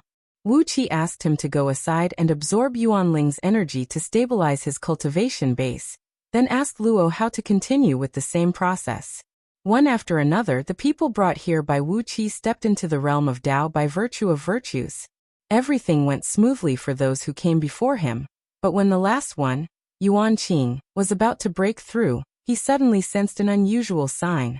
Suddenly, a fragrant aroma wafted out from Yuan Qing, who had transformed into a 1,000-feet-tall ape with golden fur, wielding an iron staff and striking at the lightning tribulation. Hundreds of pink, delicate petals with dew on them drifted out soundlessly from Yuan Qing's side. Suddenly, his eyes turned scarlet, filled with a strong blood-red hue, and no longer had any spirituality in them. Slowly, he turned to look at Wuxia and let out a strange, deep laugh. Interesting, this is very interesting. I can't believe someone is transcending a heavenly tribulation of this level in the chaos. Is he a man who defies the heavenly Tao of his own world? Wuqi's expression flickered. With a shake of his hand, he unleashed a beam of Buddhist light toward Yuan Qing. A muffled rumble echoed out as a beam of clear and bright light shot out of Yuan Qing's mouth, colliding head-on with the beam unleashed by Wuxia. Yuan Qing staggered back a few steps, and most of the blood-red hue in his eyes suddenly faded away. The deep voice rang out, and then suddenly became infinitely tender. Why are you so cruel and merciless as to kill me as soon as we meet? Don't worry, I'll deal with you when I'm here, little boy. After wandering here for countless years, this is the first time I've met such interesting creatures like you. Luo and the others rose to their feet and asked in shock. Who is this demon? How dare he do this? Wuxia gave a cold laugh, shook his head and said, he is not a demon, but an invisible fiend born in the chaos. He comes and goes without a trace, and he is the ancestor of the so-called heavenly fiends. Look at how easily he has invaded Yuan Ling's nether realm. I'm no match for him now. Chi-Chi's expression flickered, while Wuxia waved his sleeve and sent everyone into it, then reached out to grab Yuan Qing. Before Yuan Qing could react, a small glinting seal shot out of Wuqi's fingertip and smashed into Yuan Qing's forehead, knocking him out. The seal was the single heart seal crafted by Wuxia in his previous life, and it had many magical uses. Even though Yuan Qing had stepped into the realm of primordial, he was still knocked out by the seal. Grabbing Yuan Qing, Wuxia stamped his foot, and was about to put Yuan Ling's nether realm into his interstitial space. But before Wuxia could do that, a sheet of colorful light had appeared behind Wuxia silently. Two snow-white hands reached out of the light, and slapped toward Wuqi's back amidst a melodious melody. The two hands were bone-piercingly cold, bringing with them a terrible chill that made Wuqi's scalp go numb. If he was hit in the back, Wuxia had no doubt that the yang in his kidneys would be shattered and frozen into ice cubes. With a furious roar, Wuxia flicked his sleeve, and all the bodhisattvas and arhats he had taken from the nether realm flew out of his sleeve. Kitagarbha was also thrown out by Wuxia, and a third of his mighty and boundless magic power was returned to him by Wuxia. With a flash, Wuxia transformed into a pitch-black arhat and slipped into the crowd of hundreds of bodhisattvas and 108,000 arhats. Then he pressed his palm on Yuanling's nether realm and put it into his interstitial space. As soon as he put the lair of his previous life into his body, he heard dozens of miserable howls ringing out. The ray of light rushed into the crowd of monks and threw out its palms in all directions. Caught off guard, 3 bodhisattvas and 97 arhats were slapped on their waists. The yang in their kidneys was sucked dry, and their bodies were frozen into ice cubes. Wuxia had hidden his aura, so the ray of light could not find Wuxia for a while. "Interesting little fella," he said in surprise. "Your technique of hiding aura is very good, but you can't escape from me no matter how hard you try." Wuxia narrowed his eyes. His body suddenly turned into a wisp of chaotic energy and drifted toward the outside world. If he had turned into chaotic energy and fled at any other time, the ray of light would have found him. But now that Wuxia had thrown out Kitagarbha and unlocked the restrictive spell on him, a loud roar suddenly rang out. "How dare you hurt a disciple of the Buddhist League?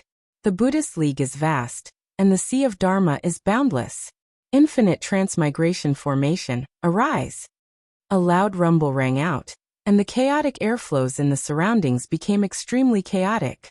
This was not the nether realm, so they could not borrow the power of the 6 paths of reincarnation.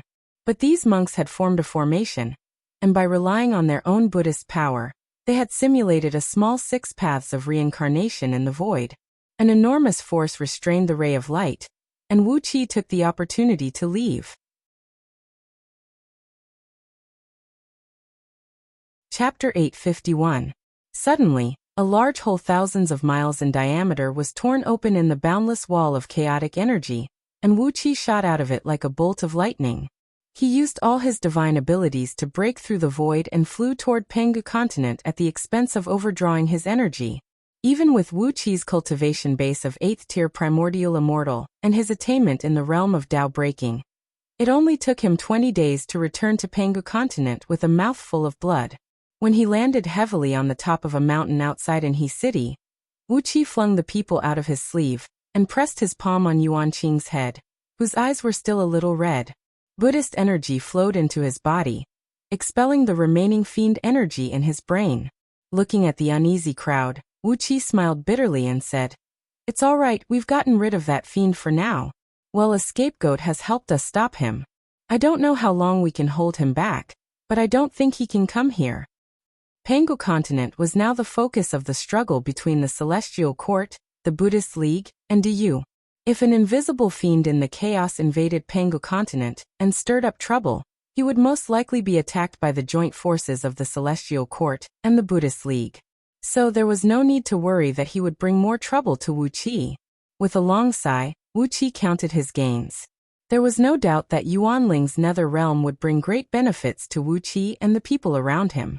After teaching his disciples, the Underhand sect and the East Sea's medicinal pills and magical artifacts would rank first in the world.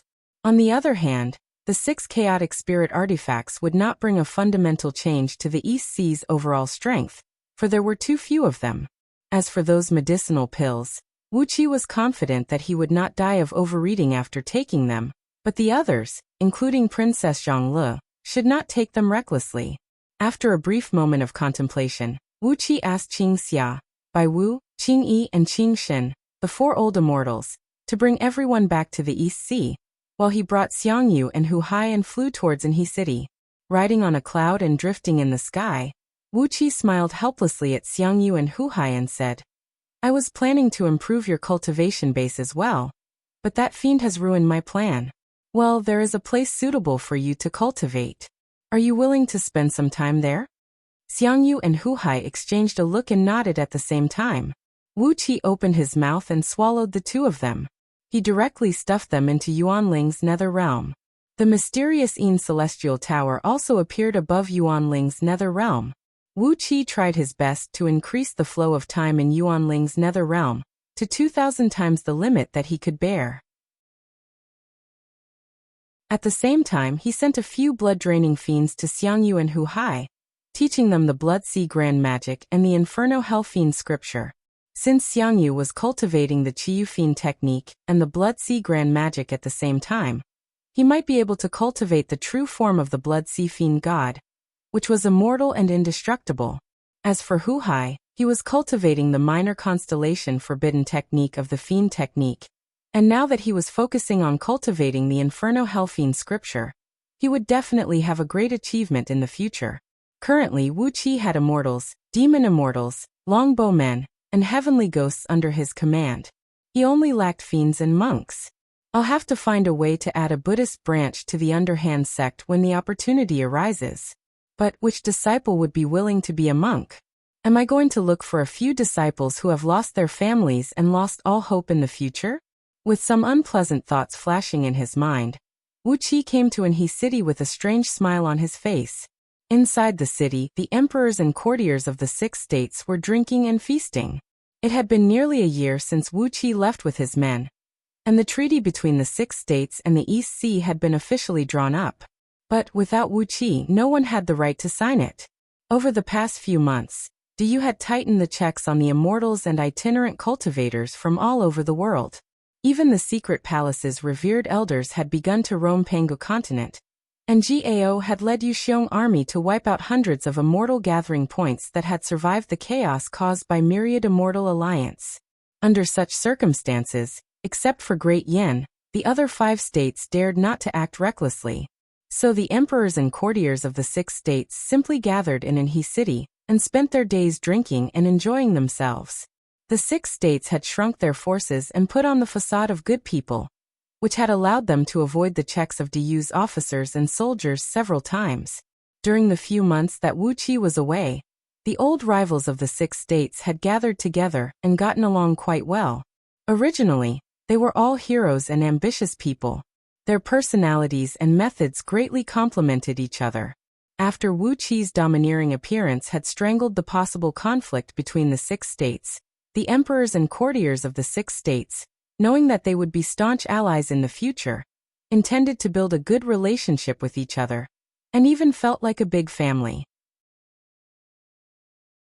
Anyway, when Wu Qi walked into the city lord mansion in Anhe City, he saw his sworn enemies Baiqi and Lianpe drinking together with their arms around each other's shoulders, Su Qin and Zhang Yi sipping on the long legs of a dancer, Guiguzi and Sun Kuang talking and laughing with wine jars in their arms, and Ying Zheng, the first emperor of Qin, holding Gao Jianli's hand and singing together.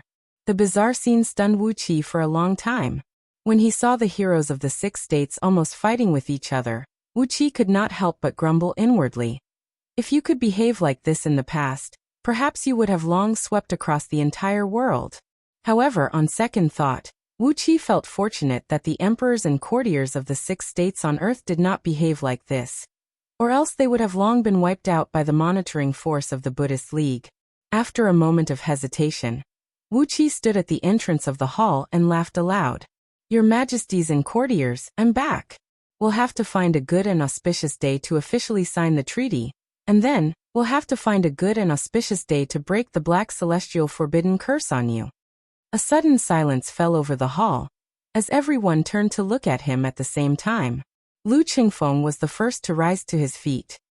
He handed Wu Qi a book made of gold sheets, which contained the detailed provisions of the treaty he had drawn up with the 6 states on behalf of the East Sea Alliance. In the treaty, the East Sea Alliance would have the absolute leadership. The 6 states would retain a small part of their independence, while the rest of the military, administrative, financial, and livelihood of the people would belong to the East Sea Alliance, which was led by Wu Qi. Yan Dan, Ying Zheng, and the other emperors of the 6 states would be the elders of the East Sea Alliance, and together with the elders selected by the East Sea Alliance, they would supervise the state affairs of the East Sea Alliance. On the other hand, the civil and military officials of the 6 states would also be the ministers of the East Sea Alliance, and would contribute their knowledge and military force to the development and growth of the East Sea Alliance. When Lu Qingfeng handed the Golden Book to Wu Qi, the emperors and ministers of the 6 states, including Yan Dan, bowed deeply to Wu Qi at the same time and said, "Greetings, King of the East Sea Alliance." Wu Qi handed the Golden Book to Lu Qingfeng, then returned the greeting to the people and said solemnly, "Your Majesties and ministers, you're being too polite. We are people of the same origin, and we come from the same place.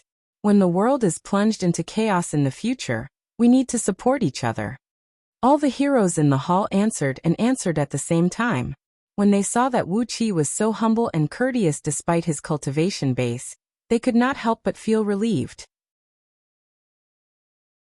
Although the 6 states had no choice but to join the East Sea Alliance due to the current situation, none of them wanted to have a tyrannical and arrogant master standing above them. Therefore, they were very satisfied that Wuxia could be so respectful and courteous. Wuxia glanced at the people, nodding and smiling at them in a friendly manner, especially those who had conflicts with Daqin in the past, such as Su Fu, who was stripped naked by Wuxia with a drunken dragon. Wuxia had a very bright smile on his face. He felt that he had wronged them back in Ming Mountains, and it looked like he would have to compensate them more now. With a flip of his palm, a jade slip appeared in Wuqia's hand. He smiled at Su Fu and said, "Old Mr. Su Fu, this is the book of ancient god that I found by accident.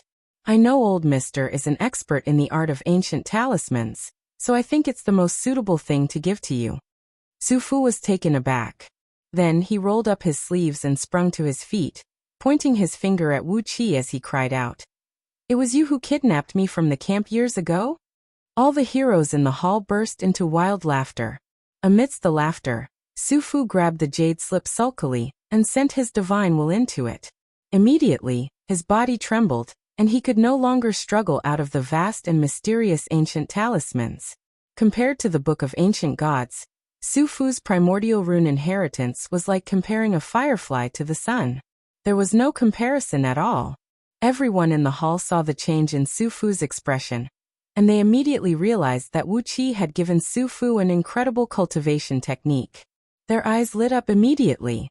After a moment of pondering, Wuxia produced dozens of jade slips, engraving all the cultivation techniques he had learned to the peak realm of Gold Immortal into these jade slips, then distributed them to the emperors and courtiers of the 6 dynasties. Whether it was the innate pure Yang universal scripture, the Inferno Hellfiend scripture, the Song of Gale, the Dark Een Water scripture, or other cultivation techniques, the cultivation techniques Wuxia had obtained were extremely exquisite. With these techniques and Wuqia's meticulous cultivation, the future of the emperors and courtiers of the 6 dynasties was obvious. The emperors and courtiers of the 6 dynasties were men who knew what was good and what was bad.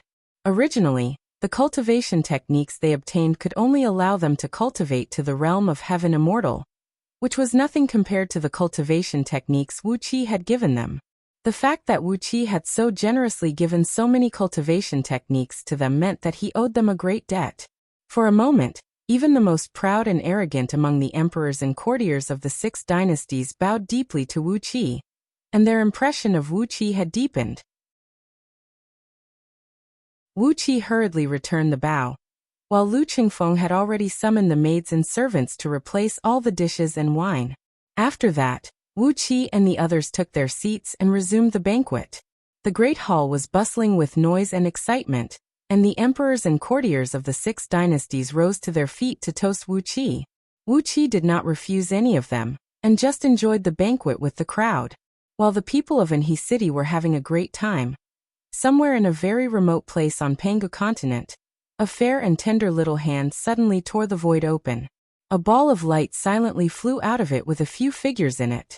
Kittigarba, who was shrouded in the black smoke of retribution fire, stood behind the mass of light with an expressionless face. "This is Pangu continent, the place where the man who fled a few days ago came from," he said in a flat voice.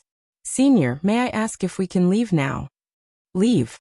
The voice in the mass of light suddenly laughed strangely. "How is that possible? I happen to be short of a group of people to run errands for me. With so many of you, you can be my subordinates. Don't tell me that this is how you repay me for helping you bald donkeys resolve the karmic fire in your bodies?" The voice snorted coldly and said in a deep voice, "Run 36 eons for me, and I'll give you back your freedom. If you don't obey me, I'll break your bald heads. You don't like it? Come and beat me if you don't like it. According to the rules of the chaos, whoever has the bigger fist is the boss. Why don't you come and beat me? If you win, it's my duty to run errands for you." Kittigarba opened his mouth and could not come to his senses for a long time. The group of bodhisattvas behind him trembled with anger, but at the thought of the terrible strength of the mass of light, they finally bowed their heads in frustration. Looking at the boundless Pangu continent, the mass of light suddenly sighed with joy and said, "What a wonderful place! It's mine now."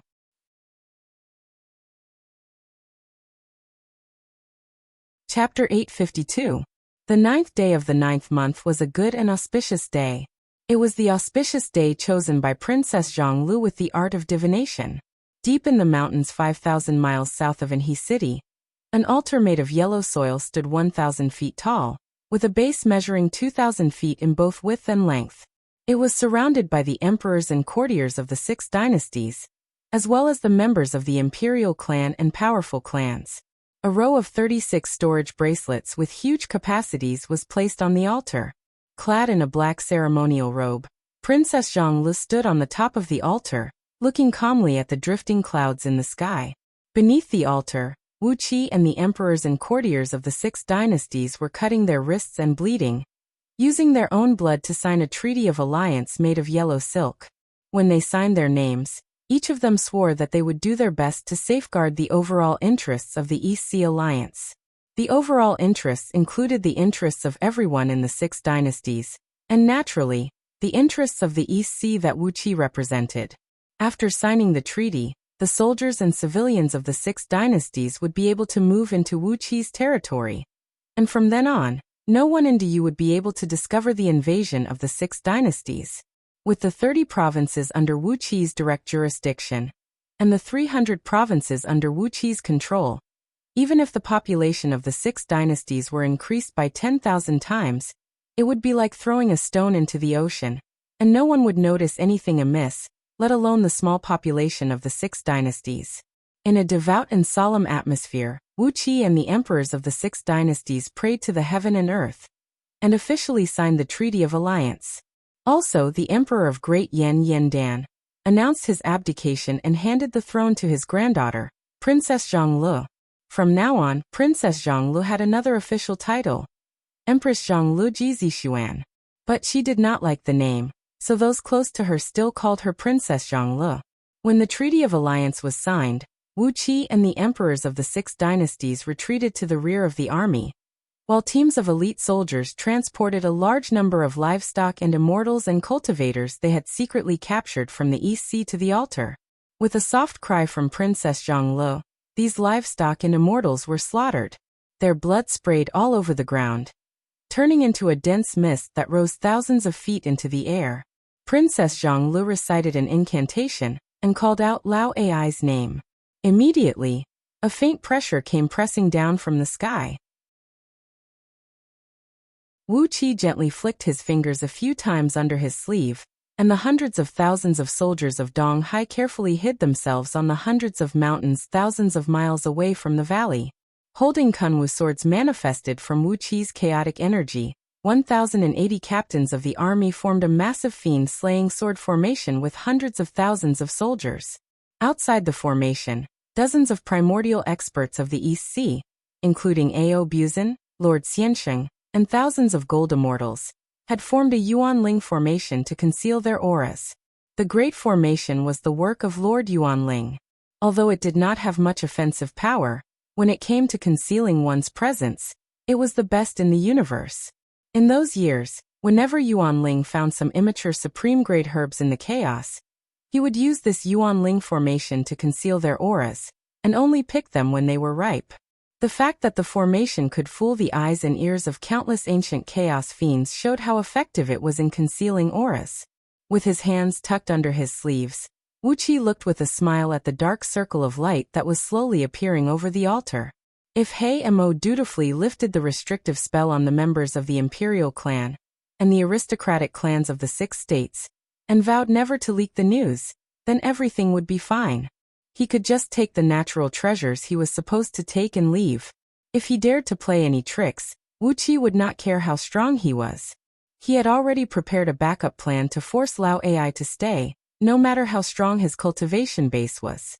Although the Black Celestial Forbidden Curse was bizarre and profound, with Lord Yuanling's knowledge, he felt that as long as his cultivation base broke through the realm of first-tier primordial immortal, he would be able to lift it.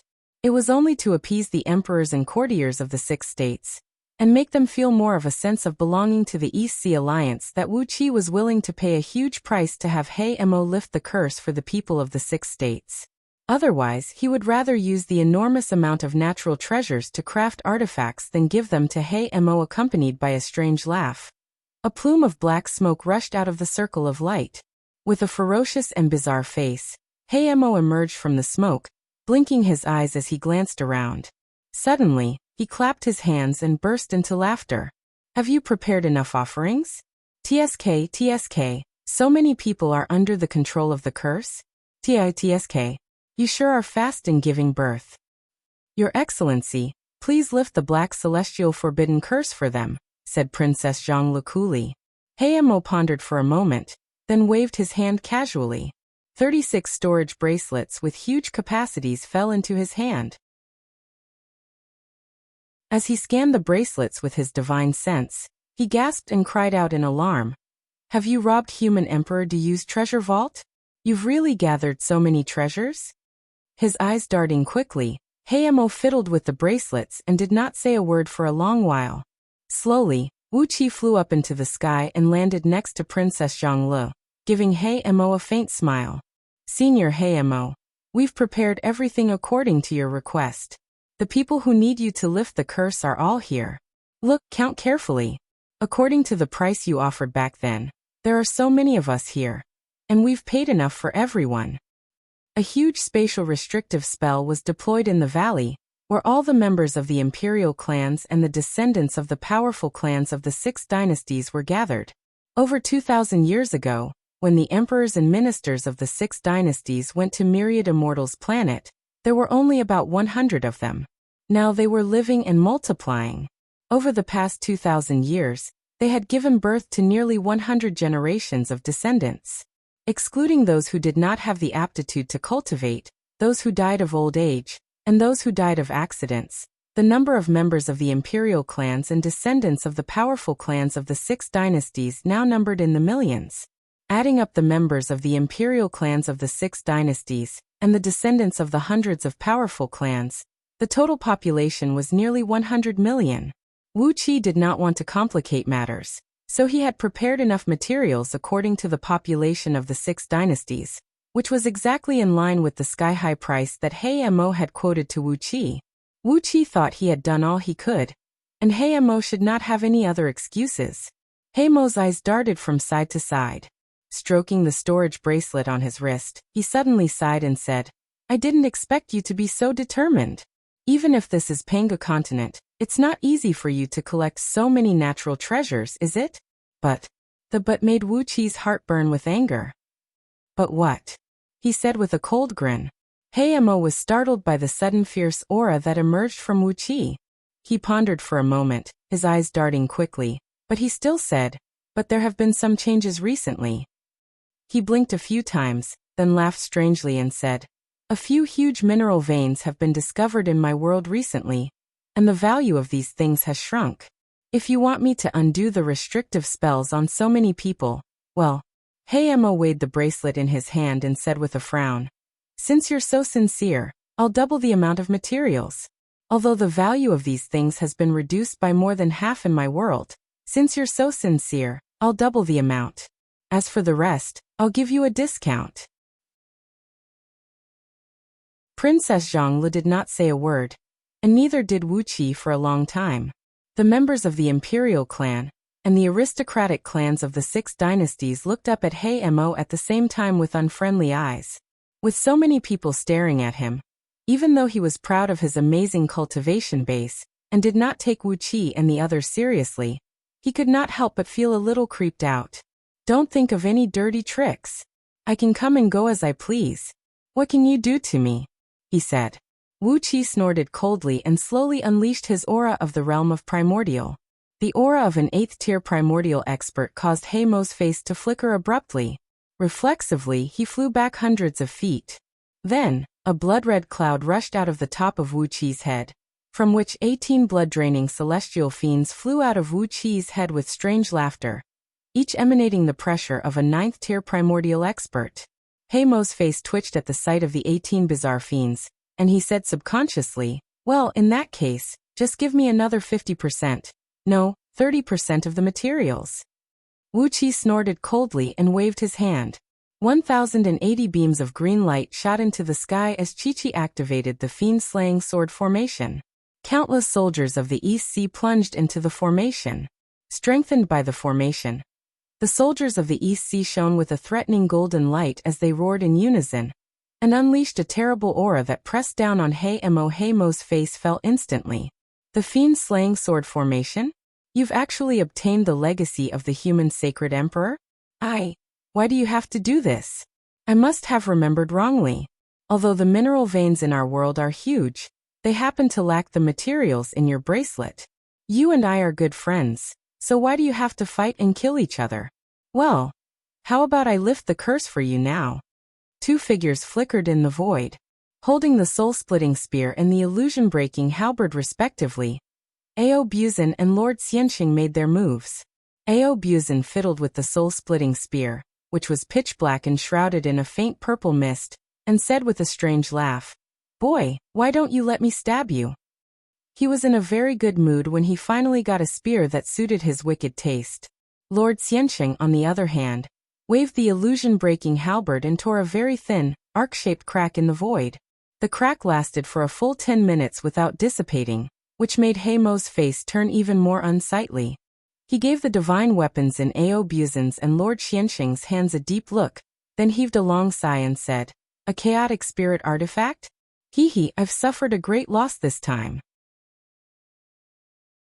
Wuxia looked at Heimo calmly and said in a flat voice, "Swear that you will not reveal anything that happened today, and you are not allowed to use any hints or metaphors to reveal what happened here. I'll let you go, and you can take everything you have with you." Heimo gritted his teeth and said with a cold grin, "I've suffered a great loss today. I didn't expect you to have such means and fortune.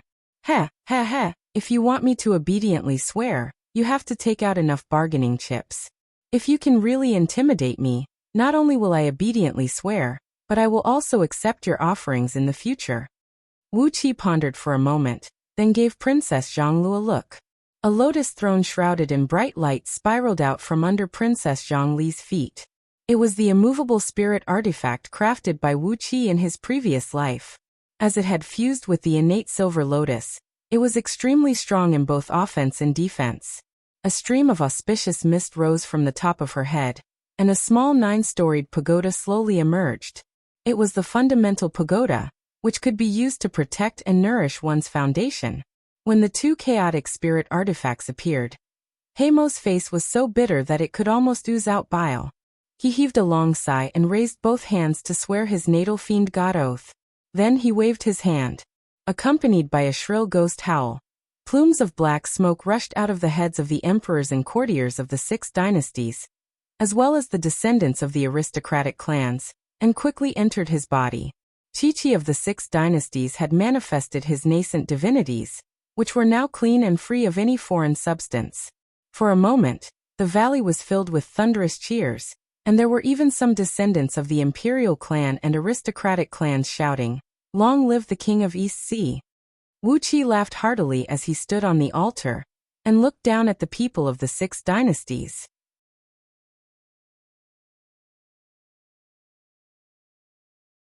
Chapter 853. Even wise men like Gigazi and Sun Kuang were thrilled that the restrictive spell that had troubled them for more than 2,000 years had been lifted. How could heroes like them tolerate having their lives and destinies controlled by others? Even if they could live, they would be no different from puppets. Wuxia had spent a huge sum of money to lift the restrictive spell, which was no different from giving them a second life, freedom and dignity. Coupled with the cultivation techniques that Wuxia had given them, the people of the 6 dynasties finally had a true sense of belonging to the East Sea Alliance. Just as Yingzheng had said after the sacrificial ceremony, "Are those sacred immortals and Buddhas really that great? Do they really think we are just ants? Let us do what we want, and let those high and mighty people understand that we, the common people, are not to be bullied." Of course, it was a little funny for the Emperor of Daqin to call himself the common people, but Yingzheng's words had won everyone's cheers. The feast lasted for 3 days and 3 nights. The people of the 6 dynasties enjoyed themselves to the fullest, venting the stress and grievances that had accumulated in their hearts for so many years. In the past 3 days and 3 nights, countless women in Anlu County had fallen in love with some young, handsome, and wealthy men of unknown origins. At Wuxi's request, these girls were brought back to their homes by those young men. A few months later, the imperial clans and clans of the 6 dynasties ushered in a fertility boom, and the total population of the clans and clans nearly doubled. What could Wuxi say in the face of such an absurd thing? Even his father-in-law, Yan Qijuan, had fooled around with a few daughters of wealthy merchants in Anhe City with Fu Su, the crown prince of Daqin, giving Wuxi a few mistresses. What else could he say? After the 3-day feast, Wuxi led the army of the East Sea back to the East Sea City.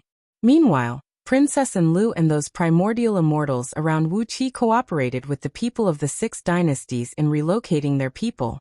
After stepping into the realm of primordial, Patriarch Jiangyun and the others had formed their own interstitial worlds. No matter how many people there were in the 6 dynasties, they could easily bring them to the provinces under the East Sea and settle them down. Currently, Du was still migrating to the prefectures under his rule in the East Sea. There were trillions of people migrating from all over the world. How many people could there be in the 6 kingdoms? Without anyone noticing, he had made the arrangements. The various provinces of Du were vast, and the distance between each province was several million miles. As long as Wuqi, the prince in charge, did not investigate thoroughly, who would know that there was such a group of people in the East Sea? In high spirits, Wuqi and the others boarded a flying ship and flew back to Donghai City. The army of hundreds of thousands of soldiers used hundreds of flying ships of various sizes. Along the way, the formation of the ships cast a large shadow on the ground, blotting out the sky and covering the earth like a dark cloud. Wherever the ships passed, the people under the rule of the East Sea bowed and saluted. Wuqi felt very happy. When he returned to the East Sea this time, he would make good use of the cave abode Emperor Haozuan had opened for him, and train a group of elites.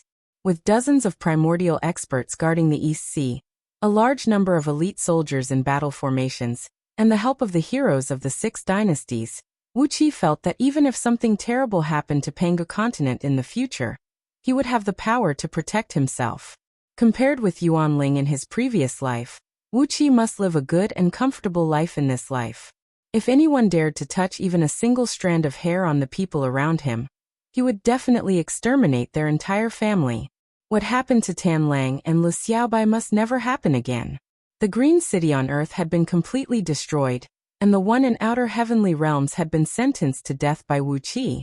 But the situation was delicate now, and Wuqi was not willing to rush into outer heavenly realms and wipe out the entire Green City. He was waiting for an opportunity when he could wipe out the entire Green City without worrying about any consequences. As the flying ships approached the East Sea City, at Wuqi's command, the huge army gradually dispersed, flying ships in groups of 3 to 5 getting ready to land in their respective barracks.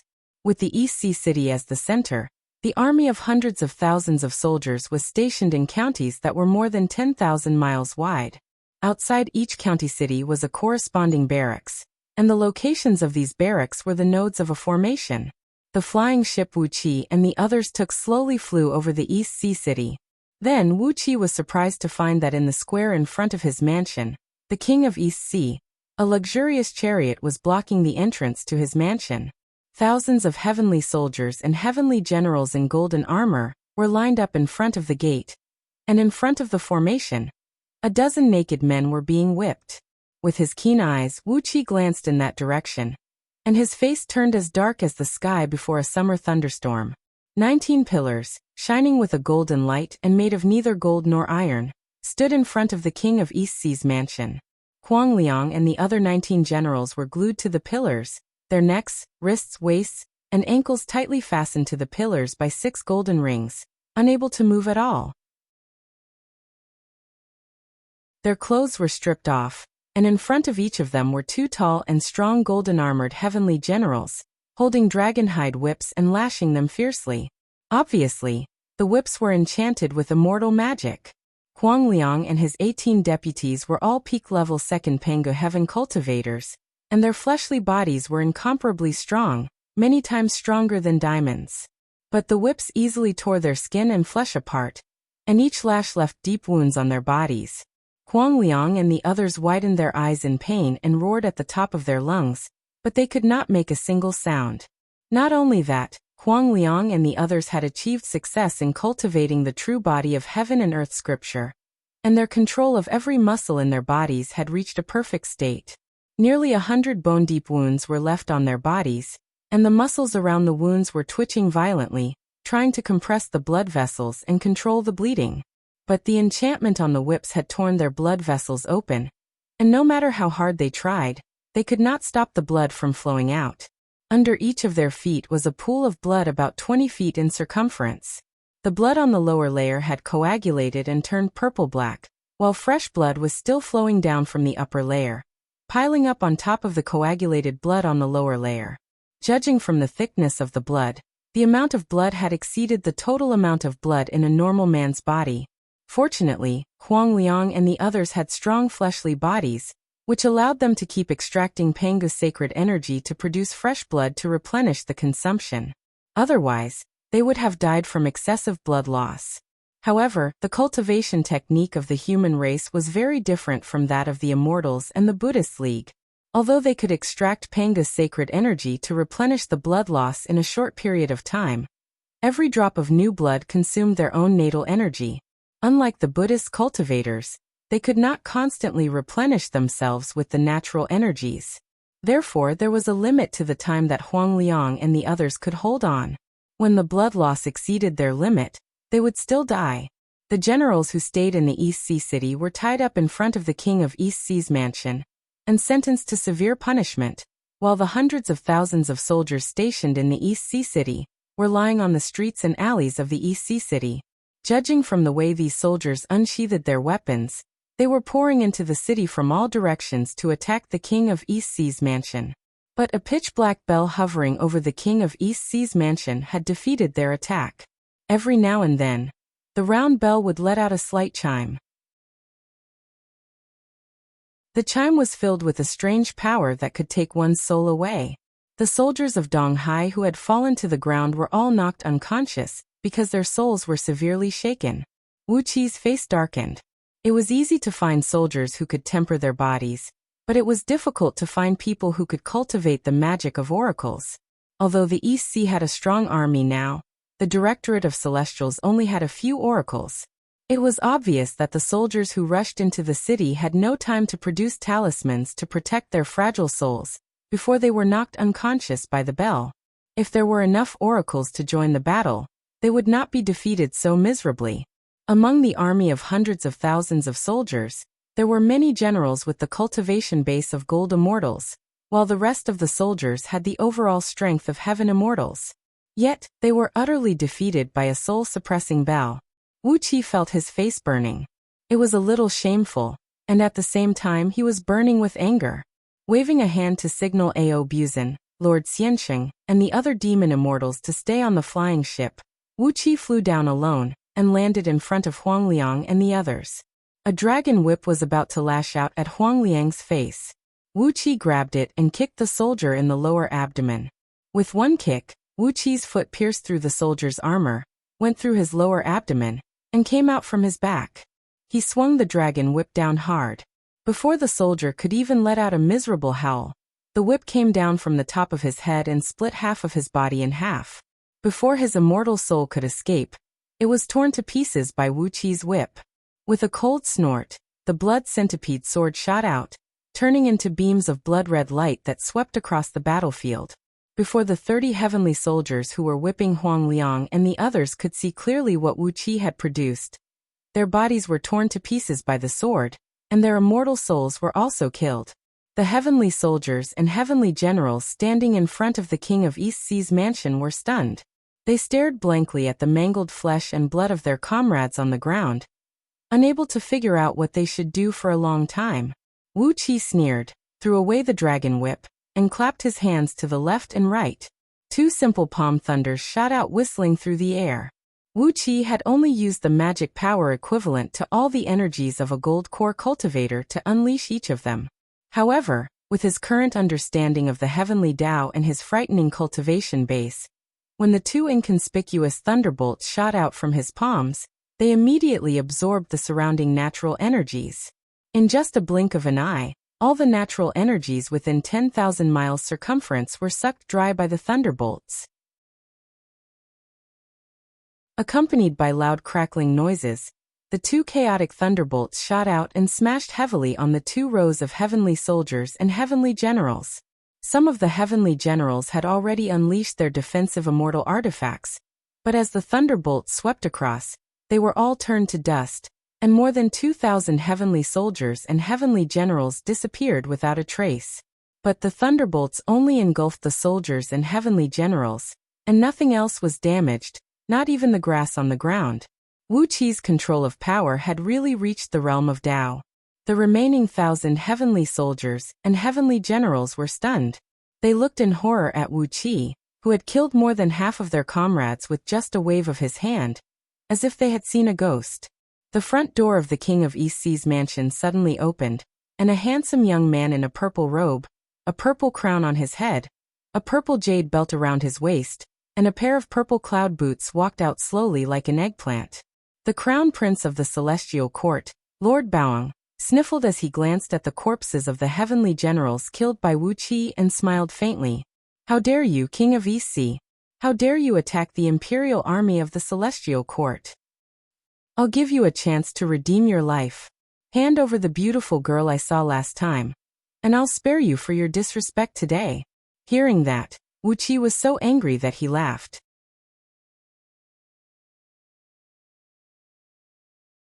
Chapter 854. More than 1,000 pale-faced celestial soldiers and heavenly generals drew their weapons and surrounded Wuqi. Their legs were trembling with fear at the sight of Wuqi's two unreasonably powerful palms of thunder, and when they saw Lord Baoang, they seemed to be filled with courage at once. They were surrounded by auspicious clouds and golden light, which made them look particularly awe-inspiring in their golden armors. They truly deserved to be the imperial army of the celestial court, who specialized in guarding the celestial emperor. Wuqi reached out his little finger and picked at his ear. But as a primordial immortal, he had reached the realm of being spotless. Although his fingernails made his ear creak, he could not dig out anything like earwax. Flicking his fingers, Wuqi looked at Lord Baoang and said with a smile, "What did you say, Your Highness? Can you say it again?" Lord Baoang's face darkened, and his gloomy face looked a little purple in the reflection of the purple mist that surrounded him, making him look more and more like an oily purple eggplant. With his hands clasped behind his back, he stared at Wuqi and said with a sneer, "Hand over that beauty, kneel on the ground and kowtow to me 300 times, and I'll call it a day." Lord Baoang did not take Wuqi's killing of more than 2,000 celestial soldiers and heavenly generals who came with him to heart. It was just 2,000 imperial soldiers, and the celestial court did not lack such a small number of soldiers. Frankly speaking, the immortals who ascended to the celestial court, those with connections, background, and strength would go to work in the various departments of the celestial court, and the worst of them would get a job in the mansions of the almighty experts or high-ranking officials of the celestial court. Only the unlucky immortals with the weakest cultivation base, no backing, and too poor to bribe their superiors would be recruited into the army of the celestial court. The death of more than 2,000 heaven immortals like Chi-Chi would be a shocking event in some country bumpkin's territory in outer heavenly realms. But what was the big deal when thousands of immortals died in the celestial court? Putting everything else aside, no less than 300 female immortals disappeared in Lord Baoang's residence every year because of all kinds of accidents. How big a deal was that? Wuqi looked at Lord Baoang with a little surprise. Of course, he could tell the meaning behind Lord Baoang's words. He turned to look at the celestial soldiers and celestial generals who accompanied Lord Baoang. Those celestial generals were not so bad, as they were able to rise to the rank of generals in the imperial army of the celestial court, so they had something to rely on. However, the heavenly soldiers had ugly expressions on their faces. Some of them had even put down their swords and sabers, and were no longer pointing at Wuqi. Wuqi could not help but sigh in his heart. Why did these heavenly soldiers have to suffer? He had worked so hard to become a heaven immortal, but when he ascended to the celestial court, he would be ordered around as cannon fodder. He might as well be an itinerant immortal in outer heavenly realms. Shaking his head, Wuqi sneered. What did the crown prince say? Can you say it again? Lord Boang's face turned even more unsightly. He snorted coldly and said word by word. Then listen up, King of East Sea. Bring me that beauty next to you, and I'm going to pamper her in your residence today. When I do that, you'll have to kneel outside the door and wait on me. Do you understand? Wuqi was burning with anger, but when his anger reached its peak, he appeared to be very calm. He smiled gently at Lord Baoang, then turned to point at Huang Liang, who was tied to a stake and could not move. May I ask, Your Highness, what did my subordinates do to offend you and make you order me to torture them like this? Arching his brows, Lord Baoang said indifferently, Do I need an excuse to punish a few ants? King of East Sea, don't try to stall for time. Bring me the beauty as soon as possible, and I'll spare you the death penalty. Otherwise, don't blame me for being ruthless when all the living beings in your East Sea are wiped out. Wuqi turned to look at Lord Baoang. Suddenly, he burst out laughing, crossed his arms over his chest, and said with a cold snort, It seems that Your Highness has forgotten one thing. This is the East Sea, my territory. This is Panga Continent, the territory of Du. What right do you, the crown prince of the celestial court, have to tell me what to do here? You want me to offer you my wife? Who do you think you are? A great plume of black and red flame burst out of his eyes. The wisp of nirvana flame that Wuqi had collected in the chaos had turned into a monstrous flame that swept out in all directions. Lord Boang's face fell.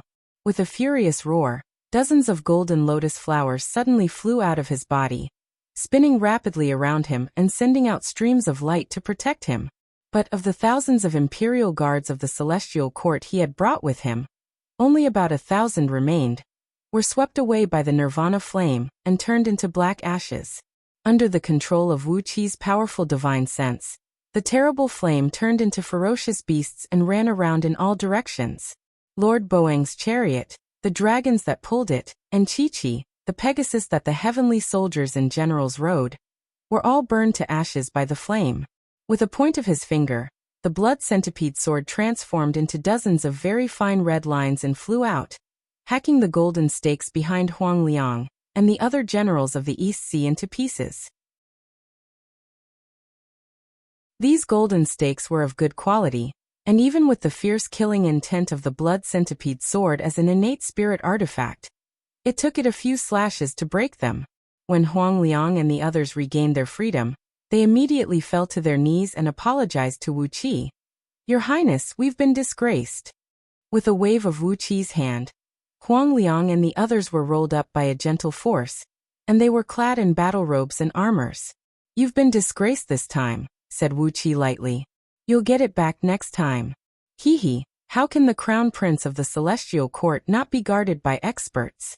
You're no match for them, and I won't blame you for that.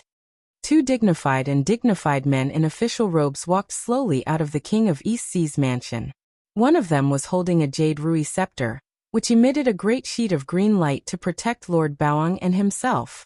A deep sound of waves could be heard coming from within the green light. The nirvana flame could burn everything in the world, but it could not penetrate the green light at all. Wuqi fixed his eyes on the rui, and was shocked to find that it was actually the essence of the source water, which was the condensation of the innate water element energy in the chaos, which was of the same grade as the nirvana flame. No wonder it could withstand the attack of the nirvana flame. Fortunately, Wuqi had unleashed the nirvana flame, a domineering divine flame of chaos. If it were any other acquired true flame or heavenly flame, it would have long been extinguished by the source water. The other man was holding a white jade seal the size of a fist. He walked slowly to Lord Boang's side and cried out in a low voice, Crown Prince, please give me a decree to kill this guy, so as to declare the might of the celestial court. Lord Baoang nodded indifferently. He retracted the golden lotus and said lazily, Then kill him. Remember to find the whereabouts of that beauty in his soul. Cheonghua Palace has been empty for months, and I'm waiting for that beauty to fill it up. The man with the white jade seal smiled. He raised the seal and was about to smash it down at Wuxia. Grinning coldly, Wuxia looked at the two ninth-tier primordial immortals of the Celestial Court and said coldly, "Are you out of your mind? This is the territory of Du. How dare you, the Celestial Court, attack me here? Are you trying to provoke a war between the Celestial Court and Du?" Upon hearing Wuqi's words, Lord Baoang suddenly burst into wild laughter. "So what if I'm provoking a war? It's just a couple of years and you Du." While Lord Baoang was running his mouth, the Celestial Court official coughed softly, and Lord Baoang immediately shut his mouth. He cleared his throat awkwardly, then turned to the Celestial Court official and said with a smile, "Just kill everyone in the city who would be able to leak this information." The two Celestial Court officials exchanged a glance. The one with the jade seal smiled, raised the seal, and shouted at Wuxia, "King of East Sea." Wuxia gave the Celestial Court official a look. Without saying a word, he produced the heaven-pacifying sword and slashed at the Celestial Court official. Wuxia was laughing in his heart. "Do you think I have to answer just because you call me? I've read this kind of plot too many times in fairy tales. When you call me, I answer, and the seal will have some changes waiting for me. Do you really think I'm so stupid that I have to answer just because you call me?" The Celestial Court official had called out to Wuxia calmly, but Wuxia ignored him and slashed at him with the sword. His face flickered, and he quickly performed an incantation gesture with his left hand, raising the seal and slashing it down at Wuqi's head. As soon as the seal left his hand, it transformed into a ball of misty light the size of a human head, smashing down at Wuqi's head with a deep, powerful rumble of thunder. Compared with the magnificent appearance of the seal, the heaven-pacifying sword Wuxia crafted in his previous life looked ordinary, and did not stand out in the slightest. It was 3 feet and 3 inches long, 3 inches and 3 centimeters wide, and 3 centimeters and 3 feet thick. Its shape was simple and unadorned, and it did not emit any light or glow. It was just an ordinary sword that met the seal head-on. Crack! An almost inaudible noise came, as if an apple had been cut open by a sharp weapon. The heaven-pacifying sword was still stabbing at the Celestial Court official's heart. The light of the seal was completely gone, and it was cut in half, falling to the ground and turning into a stream of light that drifted away in the blink of an eye. The Celestial Court official grunted and coughed out a mouthful of blood. The seal was the magical artifact he had cultivated with his life, and it was about to be upgraded into a primordial artifact by Yuan Ling. Over the years, it had smashed countless divine weapons and taken countless lives. Never in his wildest dreams did he expect that an ordinary sword wielded by Wuxia could destroy his prime magical treasure so easily. Lord Baoang was, after all, the son of the great celestial emperor, and his eyesight and knowledge were not something that ordinary people could compare with. Looking at the heaven-pacifying sword that was flying slowly, he cried out at the top of his lungs, "It's a chaotic spirit artifact! It's a chaotic spirit artifact! You're just the subject of Du. How could you have a chaotic spirit artifact?" The heaven-stabilizing sword seemed to be flying very slowly, and everyone could clearly see its every move. However, it was precisely this extremely slow-flying heaven-stabilizing sword that had locked onto the star official, unable to move at all. The Celestial Court official was coughing up mouthfuls of blood, because his natal magical artifact was destroyed. He also saw the sword coming at him, but he just kept coughing up mouthfuls of blood, and did not move at all. He did not even have the thought of resisting or dodging. Before the heaven-sealing sword, everything was completely frozen, including one's thoughts. The sword, which was flying at the speed of a walking man at most, easily pierced the Celestial Court official's heart, and then flew back to Wuqi's hand. The light in the Celestial Court official's eyes dimmed, and then he fell to the ground, dead. Lord Baoang and the other Celestial Court officials stared at Wuxia as if they were looking at a ghost. "How dare you kill my subject?" Lord Baoang growled. "King of East Sea, you die." Wuxia stepped forward, broke the water shield with the sword, and slapped Lord Baoang in the face. With a ferocious and twisted smile on his face, Wuxia stamped his foot on Lord Baoang's abdomen again, and burst out laughing. "I'm going to be executed by the heaven with my whole clan, aren't I? Before I die, you'll die with me." The other celestial court official came to his senses. He quickly performed a spell with both hands, trying to deal with Wuxia, but a spear and a halberd came silently from behind him. The spear pierced his heart, and the halberd pierced his forehead. The celestial court official trembled, and was killed on the spot by the sneak attack of Ao Buzan and Lord Xiansheng. Grabbing Lord Baoang by the neck and lifting him up, Wuqi sneered at Huang Liang and said, "Tie him up and whip him at will." Huang Liang and the other generals of the East Sea were overjoyed. They cupped their fists and answered with a loud voice.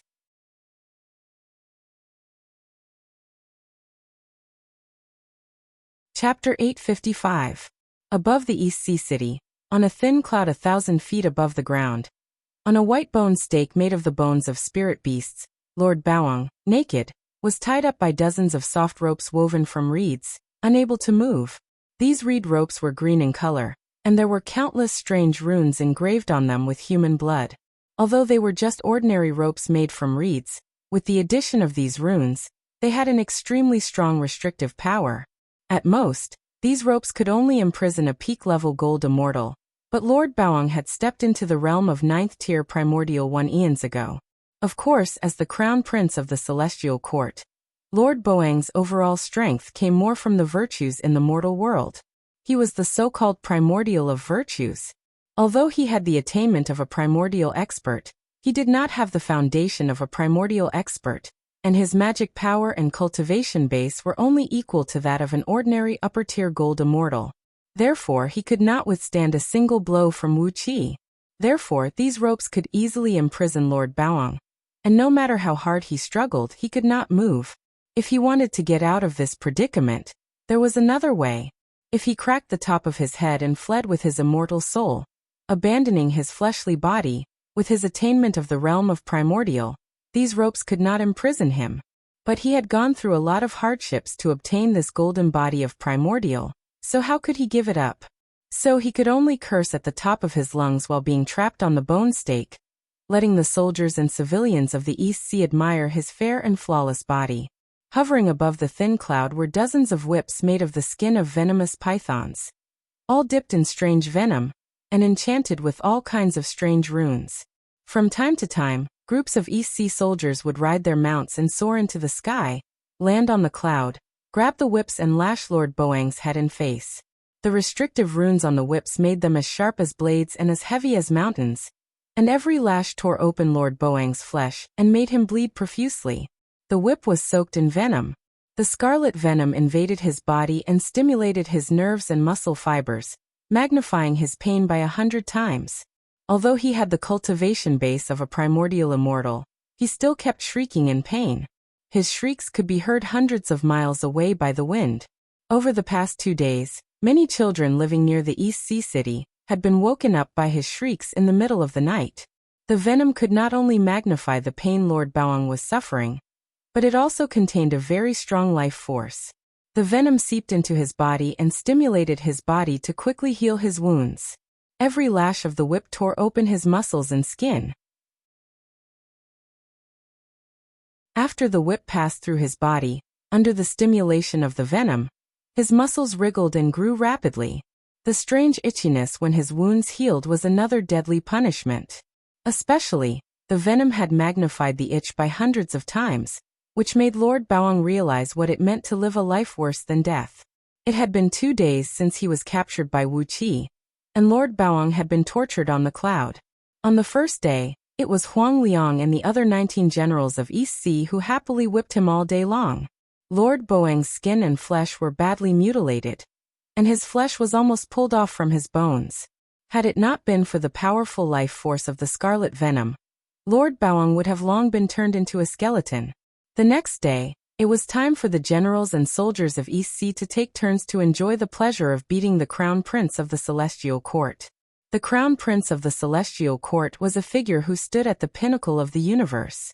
How could the generals and soldiers of East Sea, who had been brainwashed by Wuqi and were loyal to him, let go of the chance to beat him at will?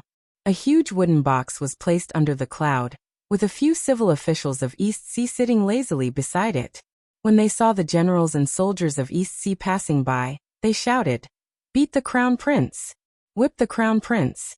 10 lashes for 3 copper coins, and only 20 copper coins for 100 lashes at once. You won't get another chance like this if you miss this opportunity. Beat the crown prince. Beat the crown prince. Beat the crown prince of the celestial court. It was an insult, a downright insult. Not only was it an insult to Lord Baoang, but it had also trampled on the face of the celestial court. Wuxia was angry that Lord Baoang had coveted Princess Zhonglu, and even angrier that he had led an army into the East Sea City. Since Lord Baoang thought he did not give Wuxia face, he would let him know what it was like to slap the face.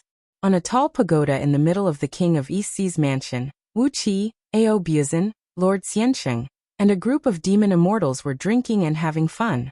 From time to time, some of them would look at Lord Baoang, who was screaming as he was beaten, and happily drink a cup of wine with his screams.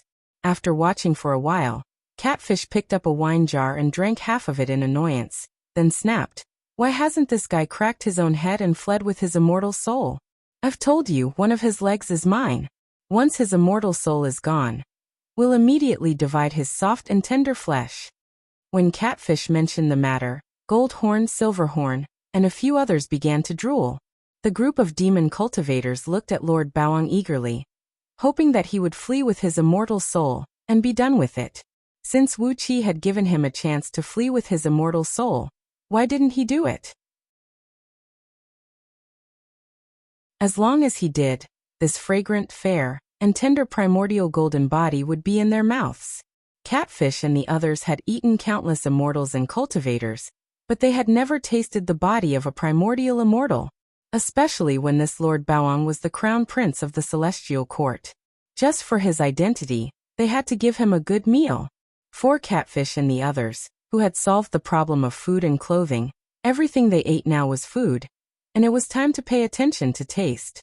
Ordinary cultivators were too lazy to eat it, but they were a little interested in heaven immortals. Usually, eating a gold immortal was a serious feast, but this primordial golden body was equivalent to a Manchu Han imperial feast, not something they could eat normally. So they were drooling while waiting for Lord Baoang to crack his own head and flee with his immortal soul. Wuxia had already set up a follow-up plan to deliberately tease Lord Baoang. When his immortal soul was some distance away, when he was glad that he had escaped, the 6 blood-draining celestial fiends, who had sealed off the universe millions of miles away, would naturally tell him what a boundless nightmare was.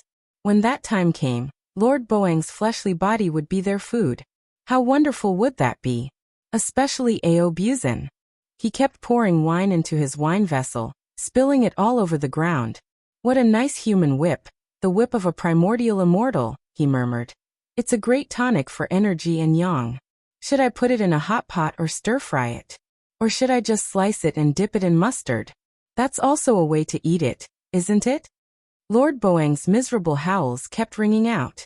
Wuxia sat upright in a large chair and watched as dozens of East Ocean soldiers whipped Lord Baoang until he was bleeding profusely. His eyes were as cold as 10,000-year-old ice cubes. Lord Baoang had leaked the news 2 days ago. So, in 2 or 3 years at most, the Celestial Court and the Buddhist League would launch a full-scale attack. Once they did, there would be no turning back for Diyu, the Celestial Court, and the Buddhist League.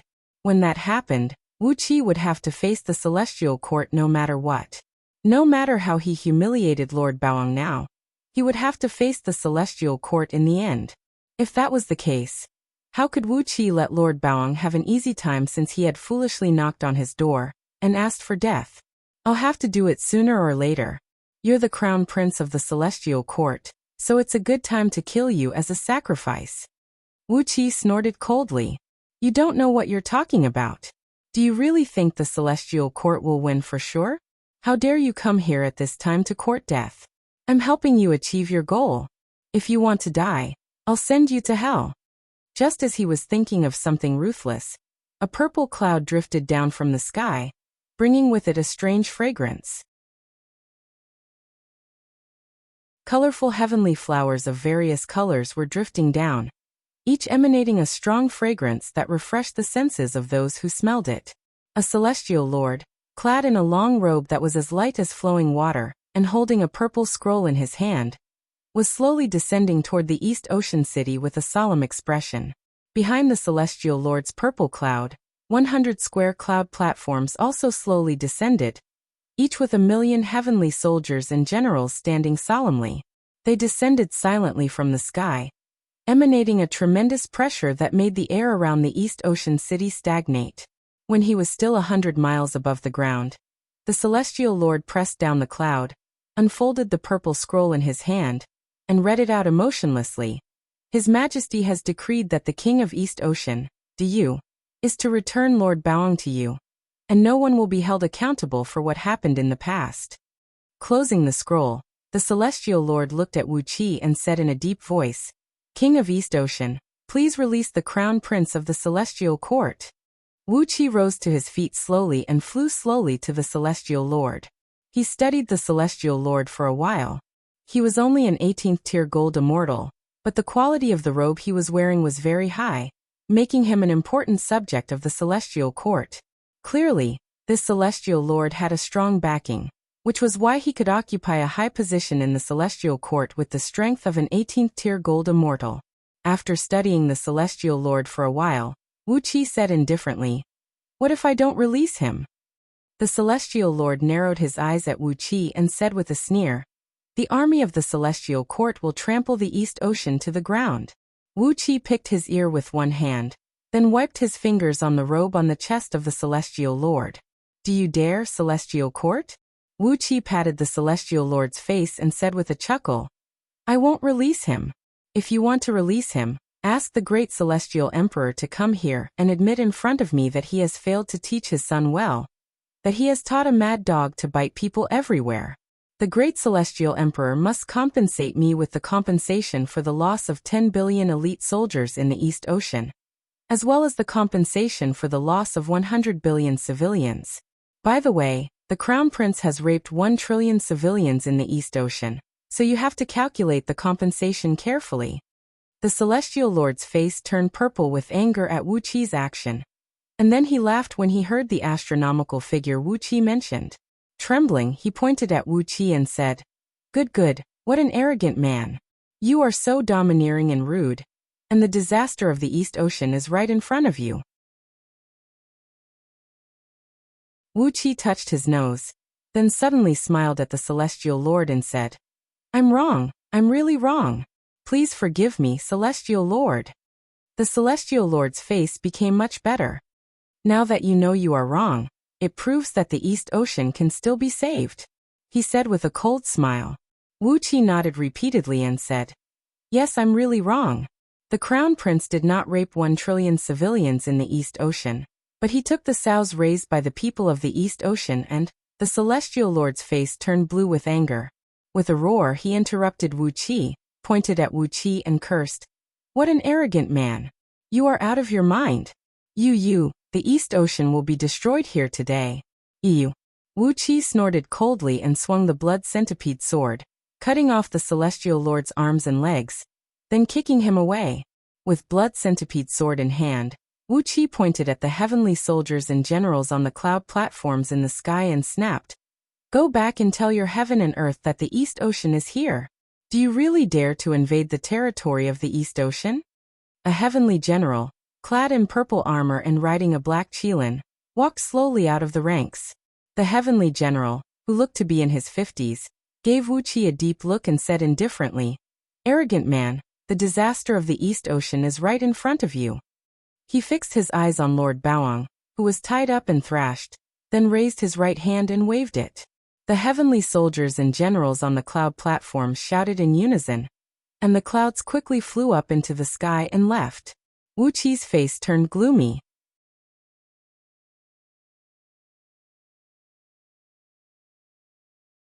Chapter 856. Lord Baoang could not care less about his identity as the crown prince of the celestial court. He cried and begged Princess Zhonglu, begging for his own death. But, how could a man who had offended Princess Zhonglu die so easily? Lord Baoang, who had become more like a monster than a human, was locked in an iron cage and hung in front of the city gate. Next to him was a yellow silk cloth with the words Lord Baoang, the crown prince of the celestial court, written on it, allowing the soldiers and civilians to see it. Every 3 to 5 days, someone would go and cut off one of Lord Boang's arms and legs, then remove 3 to 5 parts of him. Then, someone would heal him with immortal pills and mystic arts, and the severed arms and legs would regrow. The severed arms and legs would not rot for a while, so Chi-Chi piled them up under the iron cage where Lord Baoang was imprisoned. Magic power, fleshly body and divine soul. Lord Baoang was being tortured in the East Sea, but the celestial court never made a move again. On the basis of heaven refining grand magic, Wuxia had fused the advantages of Panga's sacred energy and innate dragon energy, and tempered his fleshly body with Yuanling's clear energy, Panga's sacred energy, and innate dragon energy at the same time. The strength of his new fleshly body could no longer be judged by the current standard in the world of immortal cultivators, and was beyond common sense. A wisp of innate thieving aura plundered everything, and heaven refining grand magic had forged it all into one. The enormous chaotic energy in Wuqi's body had also been tempered, and the already extremely pure chaotic energy was refined by the freakish heaven refining grand magic. Out of 10,000 portions of chaotic energy, one portion was finally refined into the primordial purple energy, which only appeared briefly when the great Saint Pangu created the world, and was only heard about through the grapevine, even among the chaotic fiend celestials and demons. Heaven refining grand magic used one's own body as the material, and with the help of the heaven refining cauldron, it melted everything in the world into one. Yuanling's clear energy, unique to Yuanling's nether realm, was the fuel of the cauldron, and Yuanling's clear energy could best strengthen the fleshly body and the divine soul.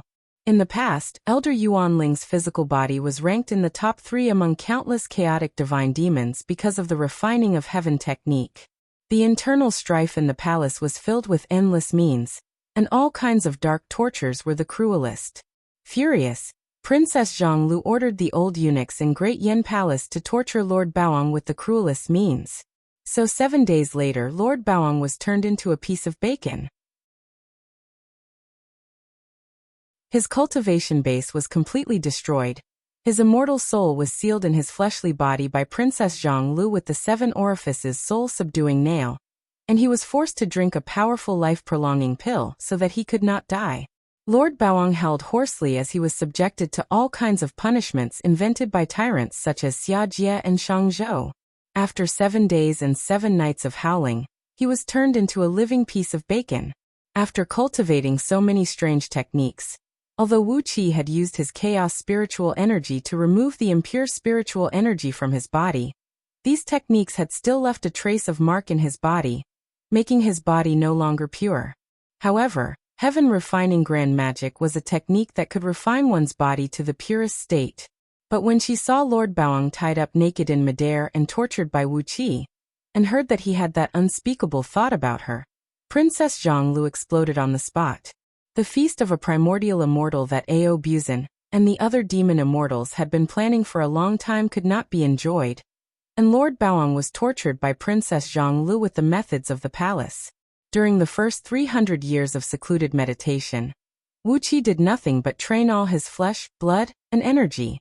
He only sought to forge himself with perfection, but he never dreamed that when he refined all his blood essence and spiritual energy into one, including the enormous amount of spiritual energy provided by all the energy veins in his interstitial world, and all the spiritual energy he had absorbed in the past 300 years, he finally turned into a wisp of extremely pure and indestructible primordial purple qi.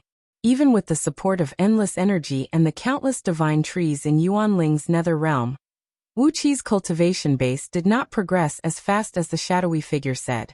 That was because Wu Qi had used heaven refining grand magic to refine all his techniques from scratch. The flow of time 2,000 times faster was the limit of what Wu Qi could achieve with his current magic power. Although his cultivation base was already equivalent to the realm of Tao breaking, the accumulation of his magic power had not kept up in time, so the flow of time in Dark Ean's celestial tower was still the same. As long as Wu Qi continued to improve his magic power, the flow of time in Dark Ean's celestial tower would naturally become faster and faster. The true body of heaven and earth scripture was derived from Panga's body tempering technique, while the dragon transformation script was derived from Arko Zulong's body tempering technique. It was not the original form of those two cultivation techniques, So how could it compare with the powerful fleshly body, refined by Yuan Ling's heaven-refining grand magic? Wuxia began to refine his body inch by inch from the most basic level, using heaven-refining grand magic to refine his body. The immortal energy of primordial immortals and zenith heaven golden immortals was merely borrowed from the power of the heavenly Tao. The difference was the amount of the heavenly Tao contained in the immortal energy, and the purity of the immortal energy varied.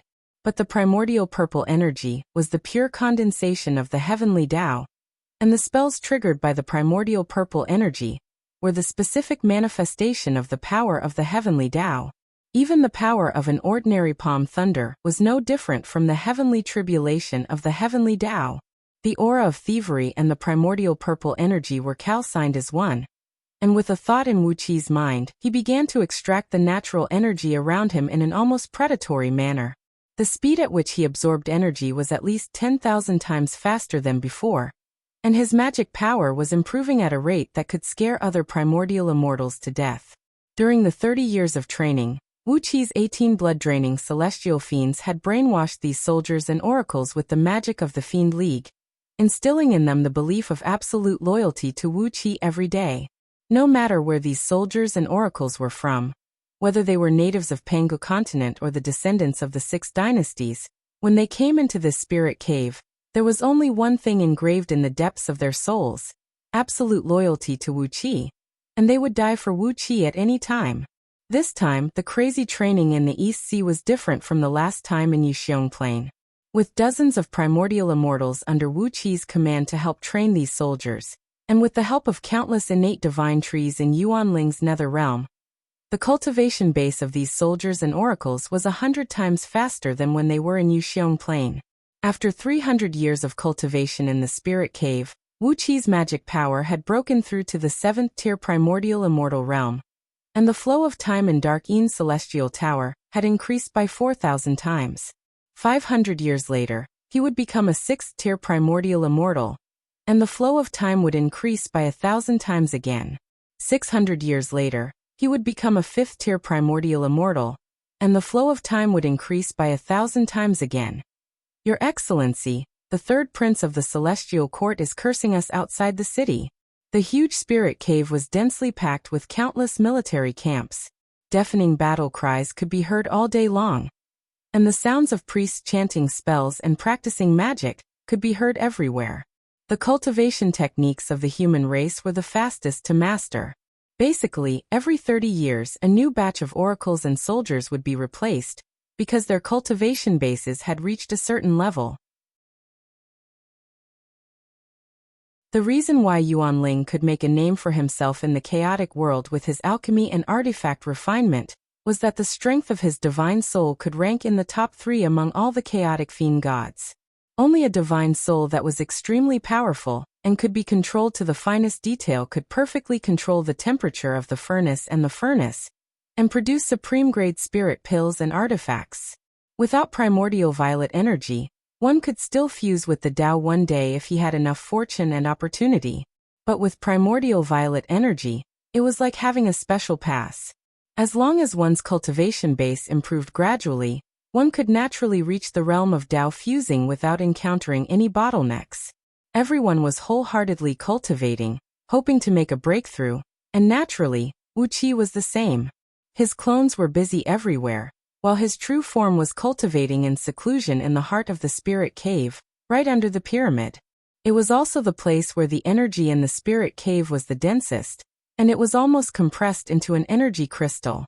There was another term for primordial violet energy among the chaotic fiend gods: the foundation of Tao fusing.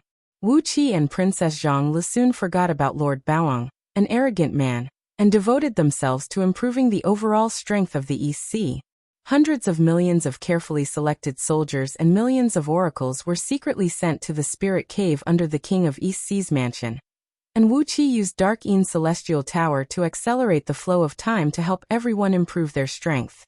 If he had not had to temper his fleshly body and divine soul while improving his magic power and cultivation base, he might have been able to reach the realm of Tao breaking in just a few decades, and possess the cultivation base of a 6th-tier Tao breaking expert. The emperors and ministers of the 6 dynasties had also entered the spirit cave to cultivate, and from time to time, Wuxia manifested a clone with his divine soul to teach them the essence of the Great Path. Under Wuxia's deliberate cultivation, the progress of the emperors and ministers of the 6 dynasties was even faster. Coupled with the various spirit liquids provided by the various innate divine trees in Yuanling's nether realm, the speed of cultivation of Yandan, Yingzheng, and the others was much faster than that of Patriarch Jiangyun and the others. These ordinary soldiers and oracles did not have the fortune to enjoy the pills concocted from the innate divine trees in Yuanling's nether realm. Not to mention them, even Wuxia dared not to take them now. But by taking a drop or two of the liquid from these divine trees and diluting it with the clear water in a pool, the water in the pool would have all kinds of incredible effects. It could either temper one's fleshly body or strengthen one's soul. All in all, it had great benefits, and provided a great help to the army and the oracles of the East Sea. At the foot of the pyramid, the heaven refining cauldron was burning with a purple flame. Wuxia sat cross-legged in it, allowing the purple flame to temper him, treating himself like a piece of metal, and refining him crazily. Starting with the most basic art of qi refining, he slowly tempered himself with the heaven refining grand magic. At the same time, he kept refining Yuanling's energy and the countless spirit liquids collected from the divine trees into his body. And so Wuxia slowly tempered himself in the cauldron, improving his overall strength at a steady pace. Finally, one day, the flow of time in Dark Yin Celestial Tower accelerated to 10,000 times, and Wuxia's cultivation base stopped at the level of peak-level primordial immortal. Lord Baoang could only watch as his arms, legs, and internal organs piled up into a small hill before his eyes, and every 2 or 3 days, he had to suffer the inhumane torture of having his limbs cut off and his abdomen cut open. He could neither live nor die, and could only struggle and wail in the iron cage every day, begging for death. He regretted so much that he had offended a terrible woman like Princess Zhonglu, but there was no medicine for regret in the world. Lord Baoang's fate was miserable. Wuxia could not help but shudder at the thought of how miserable it was. Immersed in the heaven-refining grand magic, Wuxia continued to cultivate without any sorrow or joy. A vast amount of energy fused into his body, and there was no more chaotic energy inside him. Instead, there was a vast expanse of purple mist rising and filling him with a faint purple mist. Any random movement of his would cause the purple mist to rise, and the void around him would become blurry like porridge. A sharp voice rang out and interrupted Wuxia's cultivation. It was like this. Princess Zhonglu had helped the people of the 6 dynasties migrate all the people and armies to the East Sea. She had been in high spirits, but after she found hundreds of thousands of good seedlings suitable for practicing the magic of the ghost deity, which belonged to Oracle Diyu, she happily brought them back to the East Sea City, preparing to train her disciples with the help of the underground spirit cave.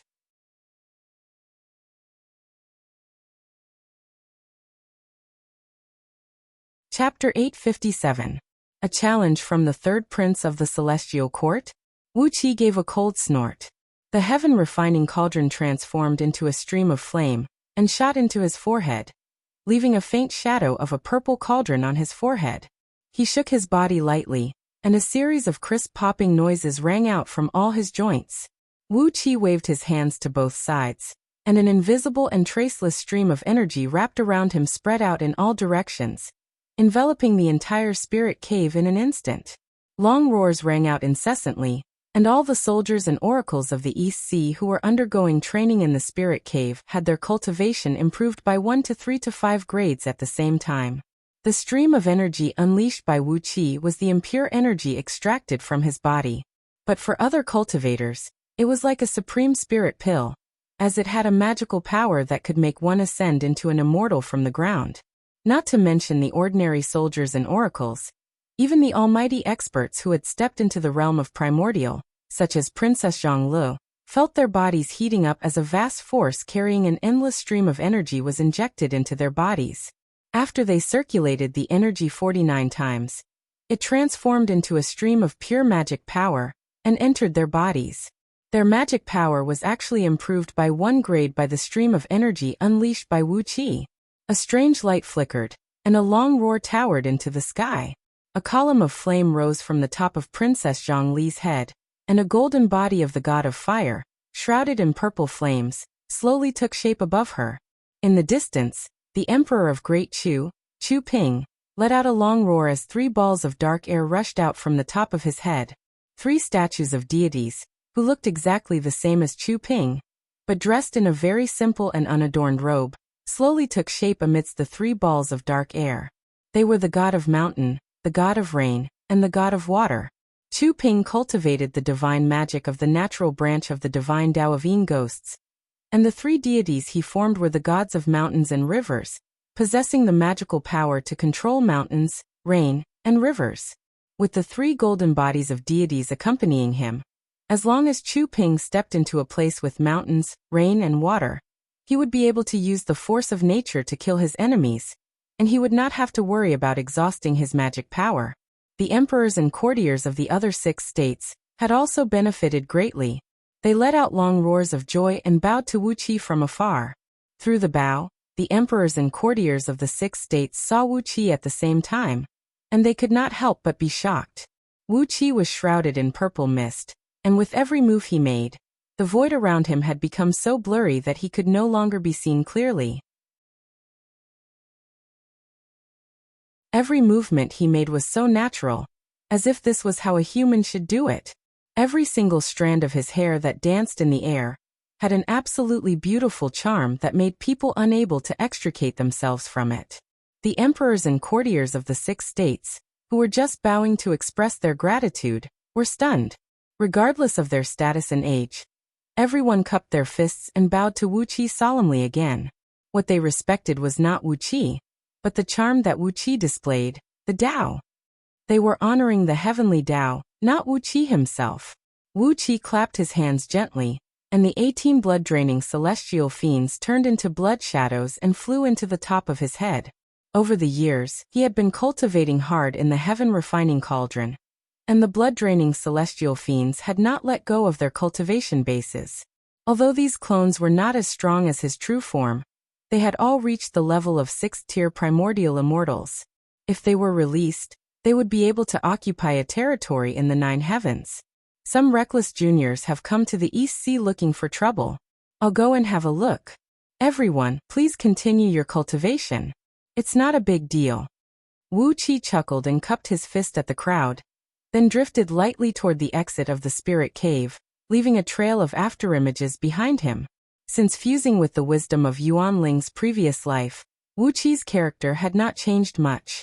But when he talked about someone, he would always address them as juniors. After all, Wuxia was not very old himself, and coupled with the time he had spent cultivating hard in Dark Yin Celestial Tower, he was not even 10,000 years old, which made him a real junior. But if his previous life was taken into account, his seniority was higher than Wuxia. Yuan Ling was in existence of the same generation as Pengu. Whether it was the Celestial Court, the Buddhist League, the Human Emperor of Diyu, or even the Sacred Emperor Xianyuan, none of them dared to compare seniority with Wuxia. As he sensed the wonderful feeling of emptiness and yet fullness in his body, Wuxia laughed and drifted out of the spirit cave. He flew straight out of the mansion and landed lightly on the south gate where Lord Baoang was hanging. Although thousands of years had passed in the spirit cave, only 5 months had passed in the outside world. Near the south gate of East Sea City, hundreds of arms, legs, and colorful internal organs were piled up on the 2 sections of the wall close to the gate. These parts were all cut from Lord Baoang's body over the past few months, and Chi-Chi had piled them up at the foot of the wall. They looked horrible. For the past 2 months, the people of East Sea City had rarely walked through the south gate. Huang Liang and the other generals of East Sea City were standing on the wall with a large group of soldiers. When they saw Wuxia arrive, Huang Liang breathed a sigh of relief. He came up to Wuxia and whispered, "Your Excellency, that boy who cursed us has a vicious tongue. Every word he said was about your ancestor. I dare not tell you the truth." With a snort, Wuxia clasped his hands behind his back and looked coldly at the small army a few miles outside the city. 300 heavenly soldiers and heavenly generals in silver armors were surrounding a handsome young man who rode on a 5-colored elk, clad in a 5-colored brocade robe and a series of Qilin armor. The young man looked to be only 14 or 15 years old, and he was holding a pair of 12-section purple-gold sword breakers in his hands. When he swung them, they would send out dazzling beams of light. They were 2 supreme-grade gold immortal artifacts. Wuxia was shocked when he glanced at the sword breakers with his chaotic divine eyes. With his identity as the 3rd prince of the celestial court, it was only right for him to have 2 supreme-grade gold immortal artifacts. If he did not, he would look shabby. But the person who crafted these 2 sword breakers was not an ordinary person. There were only 12 simple talismans on each of the 12 sword breakers, each of which had the power to move mountains and drain seas, as well as the ability to pluck stars from the sky. Once these 2 sword breakers were unleashed, any ordinary immortal would be killed instantly. At this moment, the 3rd prince of the celestial court pointed the sword breaker at the top of the city wall and snapped, "You shameless villain! How dare you harm my brother with such a vicious punishment? Put my brother down at once, or I'll turn all your people into ashes with one swing of my sword breaker." He paused for a moment, then suddenly cursed, "And that treacherous king of East Sea of yours? He is really a lowly son of pigs and dogs. How dare he take away my brother's lover and humiliate him like this? Ask the king of East Sea to come out and face his death." Wuxia twitched his mouth. Although the 3rd prince was the 3rd prince of the celestial court, his cultivation base was only at the level of a 2nd-tier heaven immortal. However, there were a few experts among the heavenly soldiers and generals behind him, and the strongest among them was an 8th-tier primordial immortal who cultivated both Buddhism and Taoism. Judging from the faint aura emanating from him, if Wuxia did not practice the heaven-refining grand magic, Wuxia would not be his match if they were at the same realm and cultivation base. Clearing his throat, Wuxia said in a clear voice, "3rd Prince, I'm Wuxia, the King of East Sea."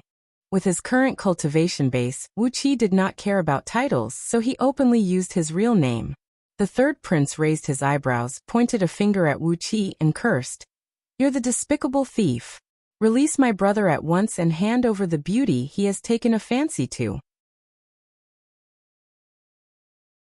Otherwise, all the living beings in the East Sea will be reduced to dust today."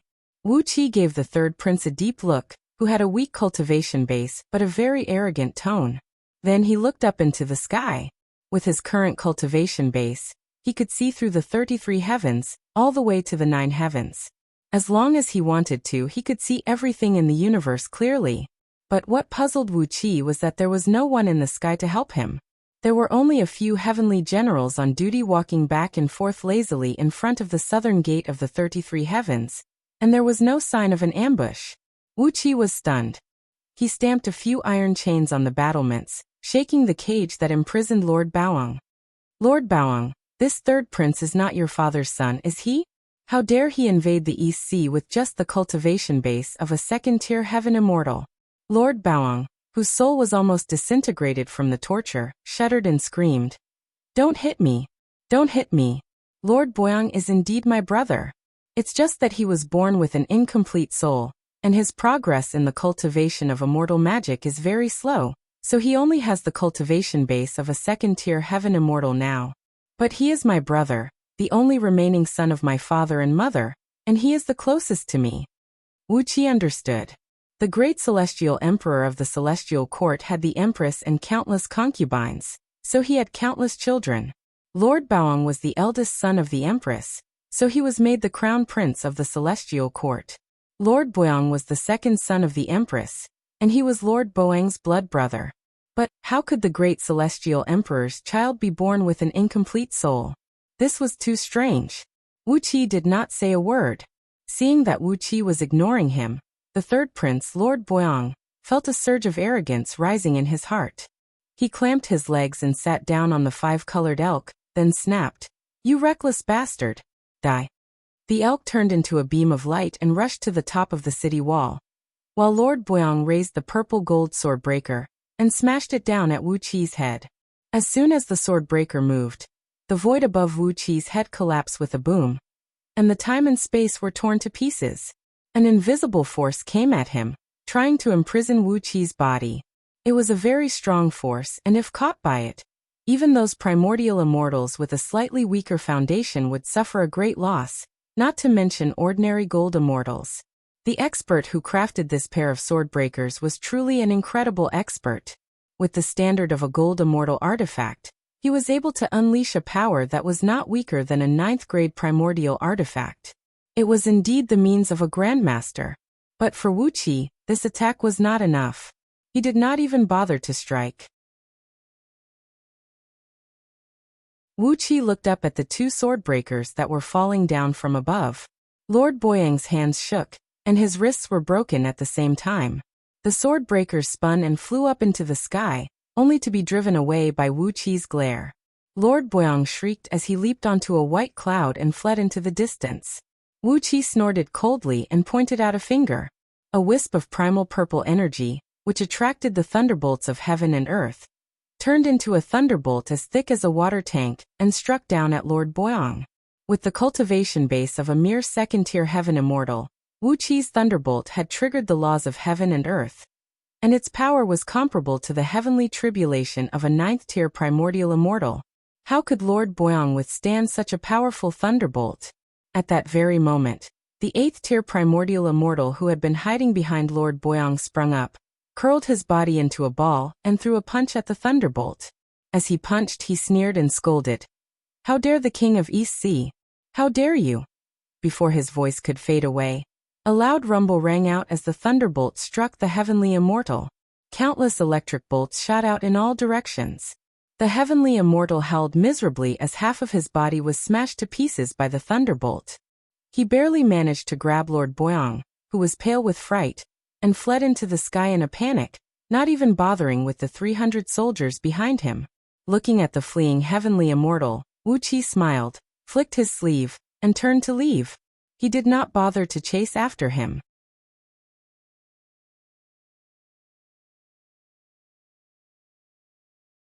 Chapter 858. The reason why Wuxia imprisoned Lord Baoang instead of killing him was to avoid excessively provoking the celestial court. Even if Lord Baoang was humiliated, as long as he was alive, the celestial court would not do anything too drastic. When their final plan was about to be launched, the celestial court would not go to war for an inexplicable crown prince who had stirred up trouble because of his lust for a woman, unless Wuxia killed him. For the same reason, Wuxia had driven Lord Baoang away instead of killing him. What was the point of killing a second-tier heaven immortal? It was nothing more than to provoke the celestial court into attacking the East Sea. Moreover, the mighty third crown prince of the celestial court was born with an incomplete soul, which caused his cultivation to be too slow. What kind of excuse was that? Only heaven knew what kind of unspeakable grudges this third crown prince had hidden behind him. And perhaps there was some almighty expert standing behind him. Wuxia did not want to provoke too many people rashly. In short, he decided to let Lord Baoang suffer a little first. As long as the celestial court did not do anything, Wuxia would never do anything. Wuxia returned to the underground spirit cave and continued to practice heaven-refining grand magic, stabilize his foundation, and improve his cultivation base. With the wisdom of his previous life and the various supreme scriptures he had obtained in this life, Wuxia had fused them with heaven-refining grand magic. He felt that his Tao heart was clear, and he had taken a big step forward compared to what he had obtained in his previous life. During this session of cultivation, Wuxia brought Princess Zhonglu along with him. He was not in a hurry to improve his magic power and cultivation base, and instead, he focused all his attention on improving Princess Zhongli's body. The primordial Tao of divinity was mysterious and extremely powerful, and it could often kill people without them noticing. It was an extremely rare help. Even though Wuxia was made of iron, how many nails could he hit? He needed an assistant who was strong enough. Therefore, Princess Zhonglu also entered the heaven-refining cauldron and trained day and night with Wuxia. Apart from Wuxia and Princess Zhonglu, who were trying their best to improve their cultivation base, Patriarch Jiangyan had also started studying the pill technique taught by Wuxia. Together with his two wives and his best friends, Immortal Qing Xian and his two brothers, he led over 10,000 disciples of the Underhand sect, who were very talented in alchemy, and began to concoct all kinds of pills in large quantities. In any case, there were countless ordinary medicinal herbs planted in the spirit cave, enough for these disciples to practice. In Yuanling's nether realm, there were all kinds of extremely precious innate divine trees, which could allow immortals with profound cultivation bases like Patriarch Jiang Yun and the other immortals to concoct excellent primordial immortal pills. Supremacy 3 Flame had inherited Wuxi's artifact scripture, and as he was an expert in using flames, he was able to craft all kinds of magical items with ease. Together with over 10,000 disciples of the Underhand sect and several tens of thousands of craftsmen from the East Sea, he forged all kinds of magical items for the immortals, demon cultivators, ordinary soldiers, and oracles of the East Sea according to the artifact crafting technique Wuxi had studied in his previous life. With Yuanling's attainment in the Tao of artifact crafting, he could easily improve the power of the magical items by a large margin with just some ordinary techniques. Under Supremacy 3 Flame's painstaking study and spirit of striving for perfection, the equipment in the East Sea was much better than the standard equipment in Diyu and the Celestial Court. In order to prepare for the coming chaos, all the people in the East Sea were mobilized. Mineral veins were dug in secret, and countless ores, energy stones, and immortal stones were sent into the forging rooms in the Spirit Cave. In this Spirit Cave, where time flowed 10,000 times faster, tens of thousands of craftsmen worked day and night to forge all kinds of weapons of war, followed by hundreds of thousands of craftsmen, and then millions of craftsmen. Every once in a while, a group of immortals and soldiers would leave the Spirit Cave, hurrying to various places in the East Sea to supervise the construction and expansion of cities and passes. Especially at the various important checkpoints, there were even military towns of astonishing scale built. These military towns were connected with teleportation formations. In order to prevent the teleportation formations from being isolated by someone with a void-sealing spell, several dozens of backup teleportation formations were set up outside the towns, so that the reinforcements could be mobilized at any time. Batches of newly recruited soldiers kept being sent into the Spirit Cave, and batches of soldiers who had been brainwashed and were extremely loyal to Wuxi kept walking out of the Spirit Cave. Even the weakest of these soldiers had a cultivation base equivalent to an 18th-tier heaven immortal, who specialized in body tempering. On top of that, their numbers were huge, and once they were gathered together, they would be a mighty army that could shake the world. However, these soldiers had all been secretly sent to various military camps, cities, and towns in the East Sea. Unless it was absolutely necessary, no one knew how many soldiers had been cultivated in the East Sea. Now hundreds of billions of people had moved into the territories of the 30 provinces of the East Sea. According to the ratio of 100 people to 1 soldier, Wuxi could build an army of 1 billion soldiers in a short time. This was also the most helpless thing for the Celestial Court and the Buddhist League to deal with Diyu. No power dared to fight a war of attrition with Diyu for a long time. And any power that dared to fight a war of attrition with Diyu, including the ancient gods, had been swept into the garbage heap of history, never to rise again. With the cultivation techniques of the human race and the huge population, if it were not for some objective conditions, Diyu's army would have long swept across outer heavenly realms like locusts, and even reached the gates of the Celestial Court and the Buddhist League. As the East Sea accumulated its strength bit by bit, all kinds of armaments such as flying ships, crossbows, arrows, sabers, spears, swords, halberds, armors, shields, and many others had been piled up like mountains in their warehouses. According to Wuxi's highest order, the East Sea was preparing armaments on a scale of 10 billion people who had been killed or wounded in 10,000 years of war. Meanwhile, Liangzhu was constantly transferring all kinds of armaments to the East Sea. As long as Wuxi sent an official document to Liangzhu, all the large armaments, talismans, and bone talismans he applied for would never be deducted. Meanwhile, the East Sea City, the heart of the East Sea, had been turned into a deadly city under MOD's design. It measured 1,000 miles in both width and length, and was surrounded by 36 city walls. The ground of the vast city was built with gold essences of 5 elements, and had the ability to hover in the air like MO City. It was also equipped with countless mechanisms and powerful restrictive spells, including powerful formations such as the Cosmic Star Formation, and the fiend-slaying sword formation. MOD used all his ingenious ideas in the study of mechanisms on the construction of the East Sea City. In order to help MOD expand the city, Wuxia even covered the entire East Sea City with Dark Een Celestial Tower at the cost of his blood essence, forcibly speeding up the flow of time in some parts of the East Sea City.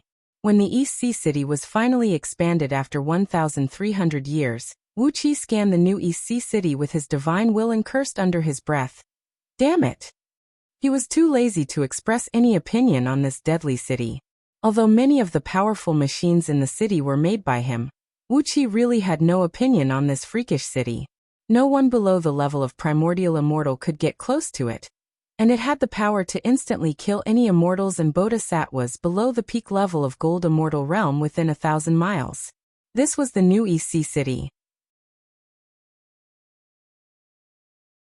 Just as the East Sea City was preparing for a contingency, some bad signs finally began to appear. First, in a few ninth-grade provinces far to the east of Dayu, some refugees had raided the government offices and captured the few county cities in those provinces. Then those refugees who came out of nowhere raised the banner of, "The human emperor is immoral, slaughtering the common people, changing the world and reorganizing the human race." When he received the official document sent directly from Liangzhu, Wuxia cursed reflexively. How could these refugees capture a county city?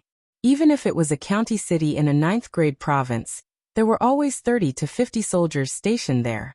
Even the soldiers and oracles who had cultivated to the realm of nascent soul were not people that ordinary people could deal with, especially the refugees. Under Great Yu's strict control, how could there be any more refugees? Putting everything else aside, where did those refugees come from? If it was a natural disaster, the local government in Dayu was very efficient in providing disaster relief.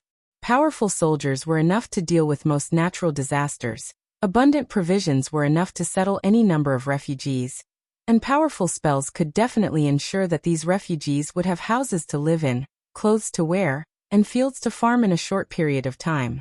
Dayu was a dynasty where it was impossible for refugees to rise. So, why would a county city be captured by refugees?